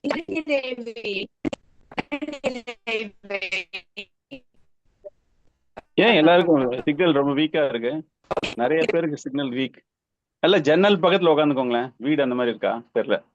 Okay, so 27. Okay Mataji, no problem. So இந்த ஸ்லோகம் என்னன்னா ஒரு continuation of the previous shloka. 26ல என்ன சொல்றது? சர்வாத்மா கேனேபி யதா நா அதுஷ்யா திருதயம். இவ்வளவு பண்ணி கூட என்னுடைய மனசு சாந்தமடையிலேயே அப்படின்னு அந்த வருத்தப்பட்டு கொண்டிருக்கும் போது இந்த ஸ்லோகத்துல அவர் என்ன செய்யறாரு, என்ன செஞ்சாரு இல்ல, அது செய்யறதுக்காக ஆயுத்தமாகி கொண்டிருக்கிறார். அப்படியே அவருடைய ஆக்டிவிட்டி எல்லாமே அப்படியே நின்று போயிடுது. என்ன காரணமா இருக்கும் அப்படிங்கிறதுக்காக ஒரு தனிமையை நோக்கி ஒரு ஒரு தூய்மையான, அதாவது ஒரு திவ்யமான இடத்திற்கு சென்று சரஸ்வதி நதிக்கரையில் அப்படியே அமர்ந்து கொண்டு அப்படியே யோசிக்கிறாரு அப்படின்னு சொல்லக்கூடிய ஸ்லோகம் தான் இது. மனசு வருத்தம் ஆரம்பிச்சாச்சு ஒரு 2-3 ஸ்லோகத்துக்கு முன்னாடியில இருந்தே. அதை அப்படியே பார்த்துக்கிட்டே இருக்கும்பொழுது அவருடைய அந்த அதிருப்தி, அந்த சந்தோஷமற்ற நிலை, நம்ம என்ன பண்ணணும் அப்படின்னு நினைச்சுக்கிட்டே அந்த சரஸ்வதி நதிக்கரை உட்கார்ந்து அப்படியே ஆழமான தியானம் பண்ண ஆரம்பிக்கல, அப்படியே உக்காந்துட்டு பார்த்துக்கிட்டே இருக்காரு. 28-31 அந்த இடம் பிரபு சார்தாம் யாத்ரால அங்க நாங்க போய் விசிட் பண்ணோம் பிரபு. அவர் வியாசர் எழுதின கோகை அந்த சரஸ்வதி நதி. வியாசா குஃபா டிஃபரெண்ட். சரஸ்வதி ரிவர் நீங்க போயிருக்க மாட்டீங்களே சார்தாம்ல? இல்ல போனோம் பிரபு, பார்த்தோம். அதான் அந்த அந்த கடைசி வில்லேஜ், மானா வில்லேஜ் இருக்குல்ல இந்தியால, மானா வில்லேஜ் எண்டு அது எண்டு கோஃபா, டெரிட்டரி. அது கோஃபா, வியாசதேவ் இல்ல கோஃபா. மானா வில்லேஜ்னு சொல்லுவாங்க. மானா வில்லேஜ் அந்த அங்க வந்து ரிவர், சரஸ்வதி. அந்த ரிவர் ஆக்சுவலா மறைஞ்சு போயிடுச்சு இப்போ. அந்த சரஸ்வதி ரிவர் அப்படிங்கிறது என்ன ஆச்சுன்னா, சரஸ்வதி ரிவர் வந்து பாட்டம். நீங்க வந்து கங்காவுக்கு போனீங்கன்னா, திரிவேணி சங்கமத்துக்கு போனீங்கன்னா நீங்க பார்க்கலாம். அது ரொம்ப டீப்பா உங்களை கூட்டிட்டு போய் பார்த்தோம் அப்படின்னா, ஒரு புகையில இருந்து ஒரு ரிவர், சரஸ்வதி ரிவர்னு சொல்லிட்டு நாங்க போட்டோ எல்லாம் எடுத்தோம். அதுல இருந்து நடந்து வரும்போது வியாசர் குகை, அங்க பிள்ளையார் வேற பக்கத்துல உட்கார்ந்து இருக்காரு. வாசுதேவ் கோஃபா காட்டுவாங்க, எல்லாருக்குமே காட்டுவாங்க. இது வந்துட்டு மேபி உங்களுக்கு காமிச்சிருக்கலாம். தெரியல பிரபு, பார்த்தோம் நாங்க. Hare Krishna. Hare Krishna. Thank you mother. So இந்த மாதிரி ஒரு மனநிலையில் அவர் அங்க அமர்ந்து கொண்டு என்ன பண்ண போறாரு அப்படிங்கிற வர்ணிக்கக்கூடிய ஸ்லோகங்கள் தான் 28ல இருந்து ஆரம்பிச்சு நாரதமுனி வரக்கூடிய ஸ்லோகங்கள் வரைக்கும் அதை அப்படியே எடுத்துட்டு போக போகுது. என்ன பண்ணலாம், ஏது பண்ணலாம் அப்படின்னு. 28, 29 is a combined shloka. Let us see what it says. धृतव्रतेन हेमाया चान्दांशि गुरवो अग्नयः मानित निर्व्यालिकेन गृहीतं च अनुशासनम् भारत व्यष्पतेशेन हे अम्नायार्ताश्च प्रदर्शितः दृश्यते यत्र धर्माति स्त्री शूद्रादिपि उथा. கோகுலமத translation and purport படிங்களா? Hare Krishna. மொழிபெயர்ப்பு வஞ்சனையின்றி என்னால் விரதங்கள் அனுஷ்டிக்கப்பட்டு வேதங்களும் அக்னிகளும் குருமார்களும் புதிக்கப்பட்டு அவர்களுடைய கட்டளைகளும் நிறைவேற்றப்பட்டன. மகாபாரதத்தை விளக்கியதன் மூலமாக சிடப்பரம்பரையின் கருத்தையும் நான் தெளிவுபடுத்தியுள்ளேன். இதனால் பெண்களாலும் சூத்திரர்களாலும் மற்றவர்களாலும், அதாவது இருபிறப்பு எய்தியவர்களின் நண்பர்கள் கூட மதத்திற்கான வழியை கண்டுகொள்ள முடியும். பொருளுரை. கண்டிப்பான ஒழுக்க விதிகளை அனுஷ்டிக்காதவராலும் சீடப்பரம்பரையில் இடம்பெறாதவராலும் வேதங்களின் கருத்தை புரிந்து கொள்ள முடியாது. வேதங்கள், ஆன்மீக குருமார்கள் மற்றும் யாகத்தி ஆகியவற்றை ஆன்மீக மாணவர்கள் வழிபட வேண்டும். பெண்கள், தொழிலாளிகள் மற்றும் பிராமண, சத்திரிய அல்லது வைசிய குடும்பங்களின் தகுதியற்ற உறுப்பினர்கள் ஆகியோரின் புரிந்துணர்வுக்காக வேத அறிவின் சிக்கலான இவ்விஷயங்கள் அனைத்தும் மகாபாரதத்தில் தெளிவுபடுத்தப்பட்டு உள்ளன. இந்த யுகத்தில் மூல வேதங்களை விட மகாபாரதம் அதிக முக்கியத்துவம் வாய்ந்தது. தேங்க்யூ மாதாஜி. சோ இந்த 2 ஸ்லோகம் 28, 29 அப்படிங்கும்போது அவருடைய புலம்பல் சொல்ல முடியாது. அந்த மனசுல வந்து என்ன காரணமாக இருக்கலாம் அப்படின்னு அவர் நினைச்சுக்கிட்டு இருக்காரு. யார்ட்டையுமே பேசல. அந்த ஒரு புனிதமான அந்த நதிக்கரையில் அமர்ந்து கொண்டு அவர் மனசுக்குள்ளேயே அவரே கேட்டுக்கிறாரு. திருத்தவிரத்தேனா, நான் வந்து இவ்வளவு படைப்புகள் நான் செஞ்சப்போ எப்படி நான் பண்ணேன் அப்படின்னா, அவ்வளவு தூய்மையாக, அவ்வளவு நெறிமுறைகளோடு, மிகவும் ஒழுக்கமாக, என்னுடைய இதயம் புனிதமான இதயமாக, எந்த விதமான தவறான எண்ணங்களும் இல்லாமல் அக்னி வளர்த்து என்னுடைய ஆசானுக்கு, என்னுடைய ஆன்மீக குருவிற்கு சமர்ப்பணம் செய்த பிறகுதான் நான் இதையெல்லாமே செய்திருக்கிறேன். நான் எந்த தப்புமே பண்ணல. இதுல இருந்து நம்ம என்ன தெரிஞ்சுக்கிறோம் அப்படின்னா, எந்த ஒரு படைப்புகள் நம்ம செய்யும் பொழுதும் எப்படி ஒரு ஆச்சாரியாரை வணங்கி, நம்முடைய ஆன்மீக குருவை வணங்கி பிரார்த்தனை செய்து, மனசு ரொம்ப தூய்மையான ஒரு விதத்துல, கடுமையான ஒரு தவங்கள், நமக்காக கொடுக்கப்பட்ட நியமங்களை எல்லாம் அப்படியே கடைபிடித்து எப்படி செய்ய வேண்டும், அந்த தர்மத்தை கம்ப்ளீட்டா ஃபாலோ பண்ணணும் அப்படிங்கிறதுக்காக அவர் இவ்வளவுலாம் சொல்றாரு. இந்த மாதிரிலாம் நான் பண்ணினேன். மகாபாரதம் அடுத்த ஸ்லோகத்துல வரும்போது, மகாபாரதம் கூட நான் எதற்காக செஞ்சேன்? தர்மத்தை அனைவரும் தெரிந்து கொள்ள வேண்டும். அந்த குறை மதியுடையவர்கள், பெண்கள், சூத்திரர்கள், அந்த மாதிரி இவங்க எல்லாமே தெரிந்து கொள்ள வேண்டும் அப்படிங்கிறதுக்காக தான் நான் பண்ணேன். இது வந்து தர்ம ஆதிகி ஒரு பாதை, சமயத்தில் அனைவரையும், சமயம் என்கிற பாதையில் அனைவரையும் எடுத்து செல்ல வேண்டும் அப்படிங்கிறதுக்காக. யாரை எடுத்து செல்ல வேண்டும்? ஸ்ரீ சூத்ர ஆதிபி அப்பி, பெண்களை கூட, சூத்திரர்களை கூட அந்த பாதையில் நான் அழைத்து செல்ல வேண்டும் என்பதற்காகத்தானே மகாபாரதம் கூட நான் கொடுக்கப்பட்டது. தர்மத்தோடு, தர்மம் அங்கு எப்படி பாதுகாக்கப்பட வேண்டும் என்பது மிகவும் வலிமையாக வலுவுறுத்தப்பட்டிருக்கிறது. காரணம் என்ன அப்படின்னா, அந்த பலம், அந்த பலன் இவர்களுக்கு கிடைக்க வேண்டும். அவங்களுடைய வாழ்க்கையில தவறான விஷயங்கள் செய்யாம பண்ணணுமே அப்படிங்கிறதுக்காக பண்ணேனே, ஏன் எனக்கு மனசுல திருப்தி இல்லை அப்படின்னு கேட்கிறாரு. அடுத்த ஸ்லோகம் ஆல்மோஸ்ட் அதே தான். இவ்வளவு செய்தும் அப்படின்னு அவர் நினைச்சிட்டு இருக்கும்போது ஒரு ஆச்சரியமான சம்பவம் அங்க நடக்க போகுது. 30வது ஸ்லோகம் என்ன ஸ்லோகம் பார்க்கலாம்.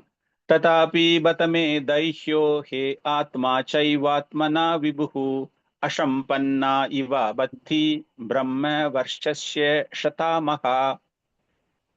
கோகுல மாதா, சாரி குணமை Mataji, shloka plus translation plus purport படிங்க. हरे कृष्ण प्रभु। तथापि पत मे दैह्यो हि आत्मा सैवात्मना विपुः असम्पन्ना इव पाति ब्रह्म वर्चास्य சப்தமகம். மொழிபெயர்ப்பு. ஜெய் ஸ்ரீ பிரபுபாத். என்னிடம் வேதங்களுக்கு தேவையான அனைத்தும் முழுமையாக இருந்தாலும் எனக்கு மன நிறைவு ஏற்படவில்லை. பொருளுரை. ஸ்ரீல வியாசதேவர் வேத ஞானத்தை முழுமையாக பெற்றிருந்தார் என்பதில் சந்தேகமில்லை. பௌதிக வாழ்வில் ஆழ்ந்துள்ள ஜீவராசிகளின் வேதங்களில் நியமிக்கப்பட்டுள்ள செயல்களின் மூலமாக மன தூய்மை பெறுவது சாத்தியமாகும். ஆனால் முடிவாக அடைய வேண்டியது வேறொரு நிலையாகும். அந்த நிலையை ஜீவராசி அடைந்தாக வேண்டும். இல்லையெனில் வேதங்களுக்கு தேவையானவற்றை முழுமையாக பெற்றிருந்த போதிலும் உண்மையான ஆன்மீக படியில் நிலை பெறுவதென்பது சாத்தியமல்ல. இதற்குரிய நிலை பெறுவது சாத்தியம். கரெக்டா தானே இருக்கு. இதற்குரிய தடயத்தை இழந்து விட்டவர் போல காணப்பட்ட ஸ்ரீல வியாசதேவர் அதிருப்தியை உணர்ந்தார். ஹரே கிருஷ்ண பிரபு. தேங்க்யூ பிரபு. ஹரே கிருஷ்ணா. ததாபி பத, ததாபி பத்தன என்ன தெரியுமா? இவ்வளவு செஞ்சும் கூட. சோ இதுல நம்ம என்ன தெரிந்து கொள்ள வேண்டும்? முக்கியமான ஒரு ஆச்சாரியர்களுடைய ஒரு கருத்து என்ன அப்படின்னா, எவ்வளவு பெரிய பௌதீகத்துல நீங்க பெரிய பெரிய சாதனைகள் நீங்கள் படைத்திருந்தாலும், எவ்வளவு பெரிய சாதனைகள் நீங்க செய்திருந்தாலும் அந்த திருப்தி என்பது கிடைக்காது. நீங்க செய்யற அச்சீவ்மெண்ட், நீங்க சாதனைகள் பிரச்சனையே கிடையாது. ஆனால் ஆன்மீகத்துல நீங்க எவ்வளவு செய்திருந்தாலும் உங்களுக்கு அந்த ஒரு திருப்தி கிடைப்பது. இங்க திருப்தி கிடைக்கல அப்படின்னா இன்னும் கொஞ்சம் நல்லா பண்ணிருக்கலாமே அப்படிங்கிற மாதிரி. நம்ம போறோம், ஜன்மாஷ்டமிக்கு போறோம், கௌரவ பூர்ணிமாக்கு போறோம், நிறைய சேவகம் பண்றோம், ரத யாத்திராக்கு போறோம். நமக்கு திருப்தி அங்க இல்லை அப்படின்னா அது என்ன அர்த்தம் என்றால், இன்னும் கூட நான் நல்லா பண்ணிருக்கலாமே பகவானுக்கு அப்படின்னு வர்றது. நம்ம செஞ்ச காரியம் குறையுடையது அப்படிங்கிற மாதிரி அர்த்தம் கிடையாது. இந்த இடத்துல வியாசதேவர் என்ன நினைச்சுக்கிறாரு? ததாபி பத, இவ்வளவு பண்ணி கூட ஏதோ சம்திங் இஸ் மிஸ்ஸிங் இல்லையா? சைவாத்மனகா, சைவாத்மனகா அடுத்த ஸ்லோகத்துல சொல்ல போறாரு அவர். என்னுடைய மனம் திருப்தி அடையாமல் இருப்பதற்கு என்ன காரணம் அப்படின்னு அந்த புலம்பல்லையே அவருக்கு மனசுலயே புலம்பிக்கிட்டு இருக்காரு இல்லையா? அந்த புலம்பல்லையே அவருக்கு ஒரு மாதிரி விடை கிடைக்கிறது அடுத்த ஸ்லோகத்துல. ஓ, இதனால எனக்கு ஒருவேளை திருப்தி இல்லாம இருக்குமோ அப்படிங்கிறது தான் அடுத்த ஸ்லோகம். கிம்வா பாகவத தர்மா ந பிராயேன நிரூபிதாக பிரிய பரமஹம்சானாம் தயேவஹே அச்சுத பிரியஹா. தயேவஹே அச்சுத பிரியஹா கிம்வா பாகவத தர்மா. அம்பிகா மாதாஜி படிங்க பார்க்கலாம். ஸ்லோகா பிளஸ் டிரான்ஸ்லேஷன் மாத்திரம் படிங்க. கிம்பா பாகவதா தர்மான பிராயேன நிருப்பிதாः பிரியாः பரமஹம்சானாம் தயேவஹி அச்சுத பிரியாः. மொழிபெயர்ப்பு ஸ்ரீ பக்தி வேதாந்த சுவாமி ஸ்ரீ பிரபாதிக்கு ஜெய். பக்குவமடைந்த ஜீவன்களுக்கும் கலங்கமற்றவரமான பகவானுக்கும் பிரியமான பகவானின் பக்தி தொண்டை நான் வலியுறுத்தாததே இதற்கு காரணமாக இருக்கக்கூடும். தேங்க்யூ மாதாஜி. சுய பரிசோதனை. வீட்டுக்கு என்ன பிளட் டெஸ்ட் எடுப்பா, யூரின் டெஸ்ட் எடுப்பா, எனக்கு என்னென்ன வியாதி இருக்கு பாத்துக்கணும், என் உடம்பு ஆரோக்கியமா இருக்கா பாத்துக்கணும் நம்ம பண்றோம் இல்லையா? அந்த மாதிரி ஒரு சுய பரிசோதனை செய்து கொள்கிறார் வியாசதேவர். எதனால எனக்கு இந்த மாதிரி ஒரு முழுமை அடையாத, திருப்தி அடையாத, நான் இந்த வேலையை சரியா செய்யாம போயிருப்பேனோ அப்படிங்கிறது தான் பாகவத தர்மா. கிம்பா பாகவத தர்மா. கிம்பா ஒருவேளை பாகவதம் புனிதமான தூய்மையான பக்தியை பற்றி, பகவானுக்கு ரொம்பவும் பிடித்தது, மிக உயர்ந்த பக்தர்களுக்கும் மிகவும் பிடித்த அந்த பாகவத தர்மத்தை பற்றி ஒருவேளை நான் சரியா சொல்லாம போயிட்டேனோ, நான் பிராயேன நிரூபிதகா, நான் அந்த அளவுக்கு அதை பத்தி நான் வர்ணிக்காம போயிட்டேனோ, நான் பண்ணல, பிராயேன முழுமையாக, இன்னும் கூட கொஞ்சம் பண்ணிருக்கலாமே. நிரூபிதகா, நிரூபிதகான்னா விவரமாக கூறியிருப்பது. இதுக்கு முன்னாடி என்ன சொல்றாரு அவரு? வேதங்கள்ல எல்லாருக்குமே தெரியற மாதிரி ஆசம்பனகா, ஆசம்பனகான்னா அசம்பனகா, அசம்பனகான்னா என்னது? It is something like incomplete. நான் முழுமையாக அதை முடிக்கவில்லை.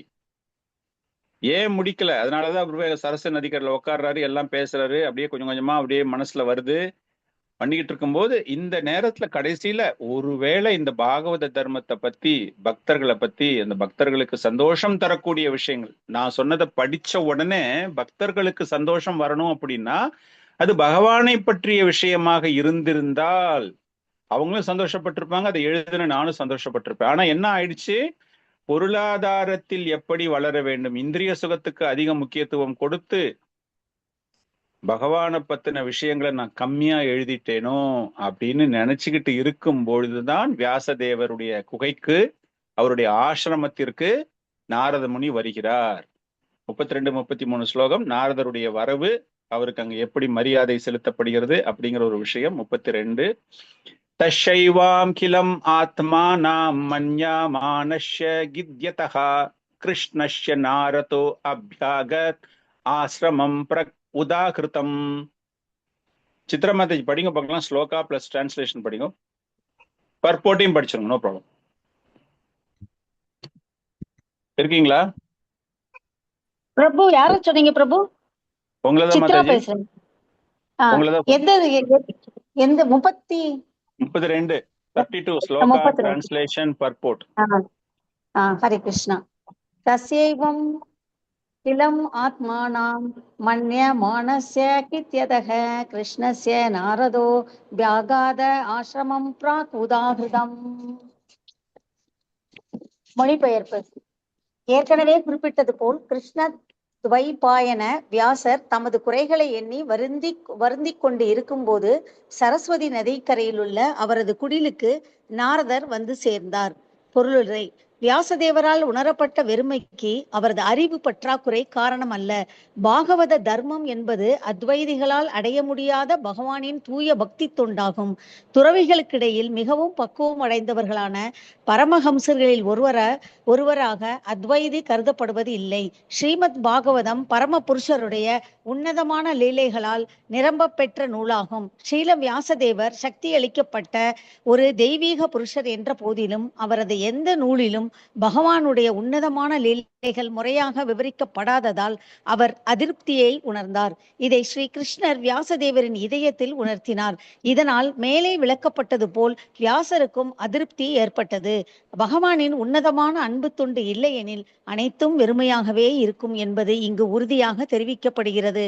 ஆனால் பகவானின் உன்னத அன்பு தொண்டில் பலன் நோக்கு கர்மத்தின் அல்லது மனோதத்துவ கற்பனையின் உதவி இல்லாமலேயே அனைத்தும் தெளிவாக தெரிகின்றன. ஹரே கிருஷ்ணா பிரபு. தேங்க்யூ மாதாஜி.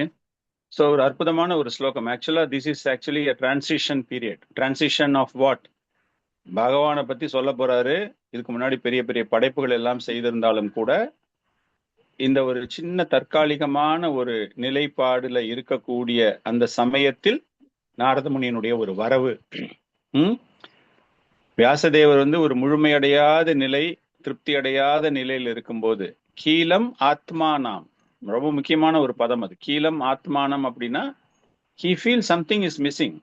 ஏதோ ஒரு குறைபாடு இருந்து கொண்டே இருக்கிறது, ஏதோ ஒண்ணு அந்த இடத்துல நான் சரியா பண்ணல அப்படின்னு அவர் நினைச்சு கொண்டு இருக்கும் பொழுது நாரத முனி அங்கு தோன்றுகிறார். வியாசதேவருக்கு ஒரு மாதிரி என்ன சொல்றது, ஏமாற்றம் சொல்ல முடியாது, ஒரு மன தளர்ச்சி அவருக்கு அந்த இடத்துல. கீலம் ஆத்மானாம் கித்யதஹா, சார்ட் ஆஃப் டிஸ்ட்ரெஸ்டு.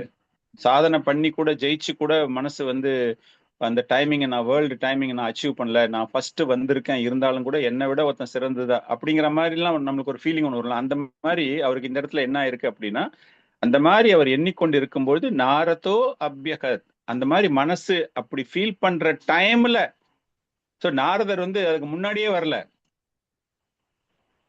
இந்த இடத்துல நம்ம இது என்ன புரிஞ்சுக்கணும் அப்படின்னா, அவர் மனசு சரியாக அந்த ஒரு பர்டிகுலர் பாயிண்ட பத்தி திங்க் பண்ணும்பொழுது, why I am dissatisfied, why I am not getting happiness அப்படின்னு நினைக்கிற நேரத்துல வர்றாரு. இதுக்கு முன்னாடியே வந்திருக்கலாமே நாரதர், அவர் எல்லாம் ஆரம்பிக்கிறதுக்கு முன்னாடியே அவரே வந்து சொல்லியிருக்கலாம்ல, என்னப்பா நீ வந்து என்னமோ பண்ணிருக்க போல் இருக்கு, என்னெல்லாம் பண்ண சொல்லு எனக்கு, அப்படி கேட்டிருக்கலாம்ல. ஆனா அந்த மாதிரிலாம் எதுவுமே இல்லாம இவ்வளவு படைப்புகள் செய்த பிறகும் அவருக்கு அதில் திருப்தி அளிக்கலையே அப்படின்னு அவர் நினைத்து கொண்டிருக்கும் பொழுது அவர் அங்கு தோன்றுகிறார். சோ இதுல இருந்து என்ன புரிந்து கொள்கிறோம் என்றால், ஒரு ஆன்மீக ஆச்சாரியர் என்பவர் ஒரு உண்மையான பக்தனின் மனநிலையை அறிந்து செயல்படக்கூடியவர். அவருடைய சும்மா he has not come randomly. அந்த ஒரு எண்ணம் அவருக்கு வரும்பொழுதுதான் அந்த ஆன்மீக ஆச்சாரியார் தோன்றுகிறார். வேற எந்த நேரத்திலையும் வந்து அவர் தோன்றுவது கிடையாது. அவருக்கு சரியான ஒரு ஞானத்தை, சரியான பாதையை காண்பிக்க வேண்டும் அப்படிங்கிறதுக்காக. இன்னும் அற்புதமாக பார்க்கணும் அடுத்த ஸ்லோகம். அந்த அடுத்த ஸ்லோகத்துக்கு அடுத்த ஸ்லோகம், just we will read that shloka and again I will explain both. 33 தம் அபிக்ஞ சகாஷா பிரத்யா உத்யாகதம் முனி பூஜ்யம் ஆஷ விதிவன் நாரதம் சுர பூஜிதாம். அந்த சரியான நேரத்தில், மங்களமான நேரத்தில் அங்கு வியாசதேவர் வருகிறார். அப்ப வரும்பொழுது அவருக்கு எப்படி மரியாதை கொடுக்கப்படுகிறது, அவருக்கான ஒரு பிரம்மதேவனினுடைய சிருஷ்டி செய்த பிரம்மதேவனுக்கு தரக்கூடிய ஒரு மரியாதை அங்கு நாரதருக்கு தரப்படுகிறது அப்படின்னு அடுத்த ஸ்லோகம். பட் நம்ம எப்படி கம்பைன் பண்றோம் அப்படின்னு பார்த்தோம்னா, இந்த மாதிரி மனசுல அவ்வளவு ஒரு பாதிப்பு இருந்த நிலையில் மனமறிந்து அந்த ஆச்சாரியார் அங்கு வருகிறார் அப்படின்னு பார்க்கும்பொழுது, நாரதர் ஏன் அங்கு வருகிறார், ஏன் வேற யாராச்சும் வந்திருக்க கூடாதா, பகவான் கிருஷ்ணரே அங்கு தோன்றி இருக்க கூடாதா அப்படின்னு ஒரு சில எண்ணங்கள் வரலாம் இல்லையா நமக்கு. இல்லையா, ரோமஹர்ஷ்ணர் அவருடைய தகப்பனார், அவரும் பெரிய ஆள் தான். ரோமஹர்ஷ்ணர் வந்து என்னப்பா ஆச்சு உனக்கு, மைண்ட் ரொம்ப டல்லா இருக்கு அப்படின்னு அவர் கேட்டிருக்க கூடாதா. நாரதர் தோன்றுவதற்கான காரணம் என்ன, யாராவது சொல்ல முடியுமா? இதுக்கு பதில் நீங்க சொல்றதுக்கு முன்னாடி வியாசதேவருடைய மனநிலை இப்போ என்ன, எதனால வந்து அவர் இதை தொகுத்து வழங்கி இருந்தாலும் திருப்தி கிடைக்கல அப்படிங்கிற ஒரு பாயிண்ட வச்சுக்கணும். நாரதர் எதற்காக தோன்றினார் அப்படிங்கிறது எப்படி நீங்க லிங்க் பண்ணுவீங்க? ஏன் வேற யாரும் அந்த இடத்துல வரல, நாரதர் வந்தாரு? நாரதர் வந்து நமக்கு ஞானத்தை கொடுக்கிறதுக்கு குருதான். அவர் குரு, வியாசதேவரோட குரு. அப்ப ஞானம் வேற யாருமே கொடுக்க மாட்டாங்களா? நாரதர் தான் பக்தி தொண்டுக்கான பிரதிநிதி ப்ரோ. ஏன்னா அது சீட பரம்பரை மூலமா வரக்கூடிய ஞானம் இல்லையா? விஜய் ரகுபதி பிரபு கொஞ்சம் எக்ஸ்பேண்ட் பண்ணுங்க நீங்க சொன்னதை. அதான் பக்தி தொண்டுக்கு வந்து பகவானால எம்பவர் பண்ணப்பட்டவர் நாரதர் ப்ரோ. பக்தி தொண்டு எம்பவர். அவர் வந்து அந்த நாரதரா அந்த இது வர்றதுக்கே அவருடைய பக்தி தொண்டுனால கிடைச்ச வரம் தான். அவர் வந்து ஒரு கோஸ்வாமியா இருந்தாரு, அதனால அவரு is the eligible person. So Vijay Raghupati Prabhu சொன்னது அப்படியே மாதாஜி கொஞ்சம் எக்ஸ்பேண்ட் பண்ணிருக்காங்க. பக்தி சத்தியாவேஷம் இல்லையா, அந்த மாதிரி பார்க்கும்பொழுது நாரத முனி அந்த பக்தி வந்ததுக்கு காரணம், அவருக்கு சாதாரண சிறுவனாக இருந்தவர் மிக உயர்ந்த ஒரு பக்திக்கு வந்ததுக்கு காரணம் திருப்தியற்ற நிலை, பக்தியை பத்தி தெரிந்து கொண்டதினால், பக்தி வேதாந்திகளுடைய கருணையினால், கருணை அவங்க தெரிஞ்சுக்கிறாங்க இல்லையா, பக்தியை பத்தி அவர் தெரிந்து கொண்டது. அடுத்தது பரமாத்மாவாக பகவான் அனைவர் இதயத்திலும் வீற்றிருக்கிறார். சோ வியாசதேவருடைய இதயத்தில் பரமாத்மா, அவர் வந்து ஆக்சுவலா அவர் தான் பகவான், அது வேற விஷயம். ஆனா நம்ம முதலியே சொன்ன மாதிரி பகவானாக தோன்றினாலும் அவர் மற்றவருக்கு ஒரு முன்னுதாரணமாக பல்வேறு லீலைகளை செய்வார், புரிந்து கொள்ளக்கூடிய விஷயங்களில் ரோல் மாடலா இருப்பாரு அப்படின்னு சொல்லும்போது, இந்த இடத்துல வியாசதேவருடைய மனதில் உள்ள பரமாத்மா அதை அறிந்து கொள்கிறார். இவனுக்கு மனசுல வந்து நிம்மதி இல்லாம இருக்கான். ஏன் நிம்மதி இல்லாம இருக்கான்? பக்தி என்ன பத்தின ஒரு விஷயமும் அவன் சொல்லல அப்படிங்கிறது. இதையெல்லாம் தெரிந்து கொண்டவன் யாரு? ஒண்ணுமே இல்லாம இருந்த ஒரு சிறுவன் இதை முழுமையாக தெரிந்து கொண்டான். அந்த பக்தியின் மூலமாகத்தான் அவருக்கு மெய்ஞானமே கிடைக்குது நாரத முனிக்கு இல்லையா.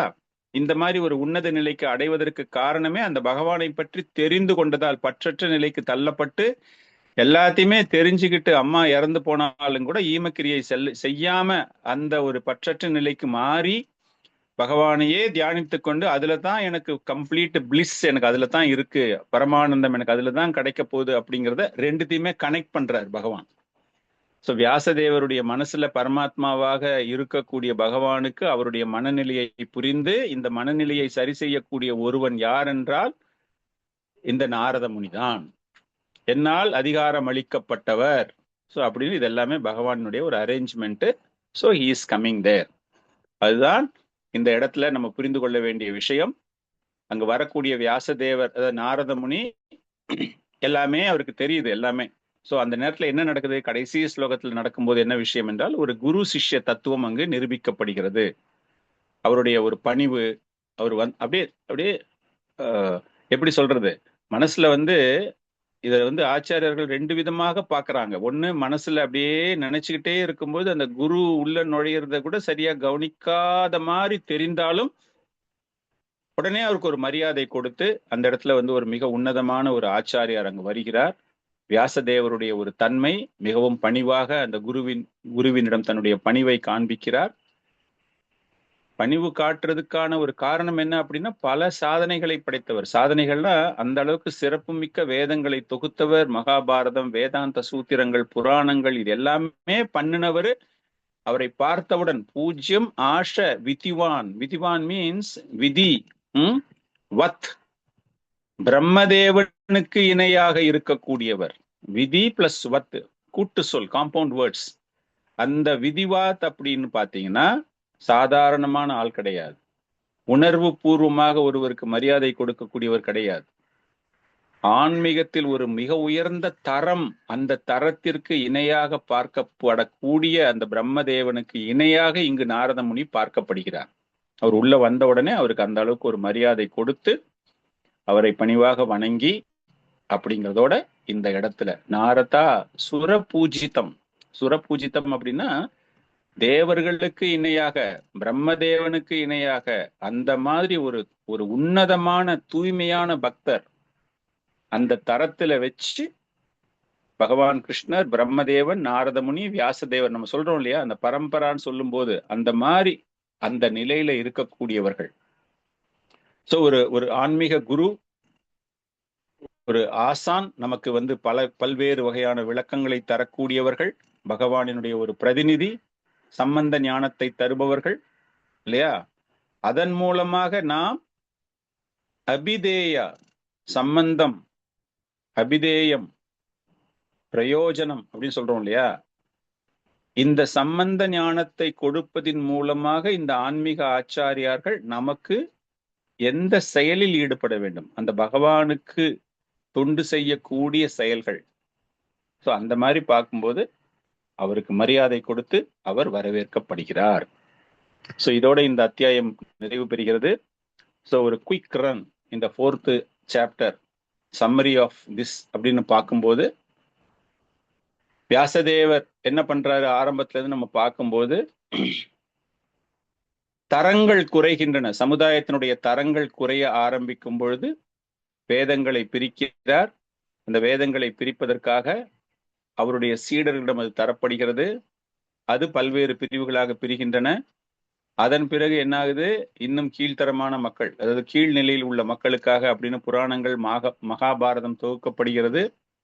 அதெல்லாம் பண்ணி இருந்தாலும் கூட மனதில் அவருக்கு திருப்தி இல்லாமல் அவர் ஒரு தியான நிலையில் சரஸ்வதி நதிக்கரையில் அமர்ந்து கொண்டு தியானத்தில் ஈடுபட்டு கொண்டு, தியானம் பண்ணல, அந்த மாதிரி தனிமையில் அமர்ந்து கொண்டு அவரை பற்றி அவரே நினைத்து கொண்டிருக்கிறார். இதுக்கு என்ன காரணமாக இருக்கலாம் அப்படின்னு அவர் நினைத்து கொண்டிருக்கும் பொழுது அங்கு நாரதமுனி தோன்றுகிறார்.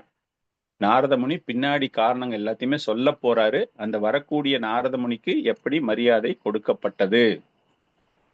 ஸோ இதுல பார்த்தோம் அப்படின்னா அவருடைய கருணை பிரதானமாக நாம் தெரிந்து கொள்ள வேண்டிய ஒரு விஷயம். இந்த ஒரு அத்தியாயத்துல அவருடைய கருணை, வியாசதேவருடைய ஒரு கருணை.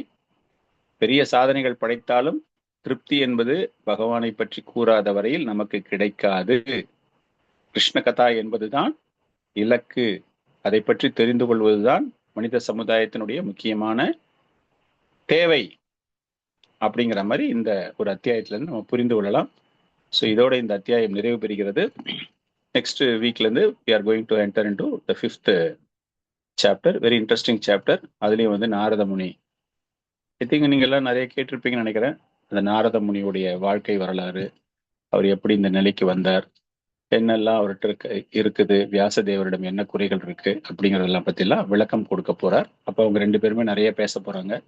வியாசதேவரும் ரொம்ப ஆர்வமாக அவரிடம் பல்வேறு கேள்விகளை கேட்பார். அதெல்லாம் சேர்ந்த ஒரு தொகுப்பு தான் அடுத்த அத்தியாயத்திலிருந்து வரப்போகுது. ஸோ இன்னைக்கு நம்ம இந்த அத்தியாயம் இதோடு நிறைவு பெறுகிறது. ஏதாச்சும் சந்தேகங்கள் இருந்தால் கேட்கலாம். ஹரே கிருஷ்ணா.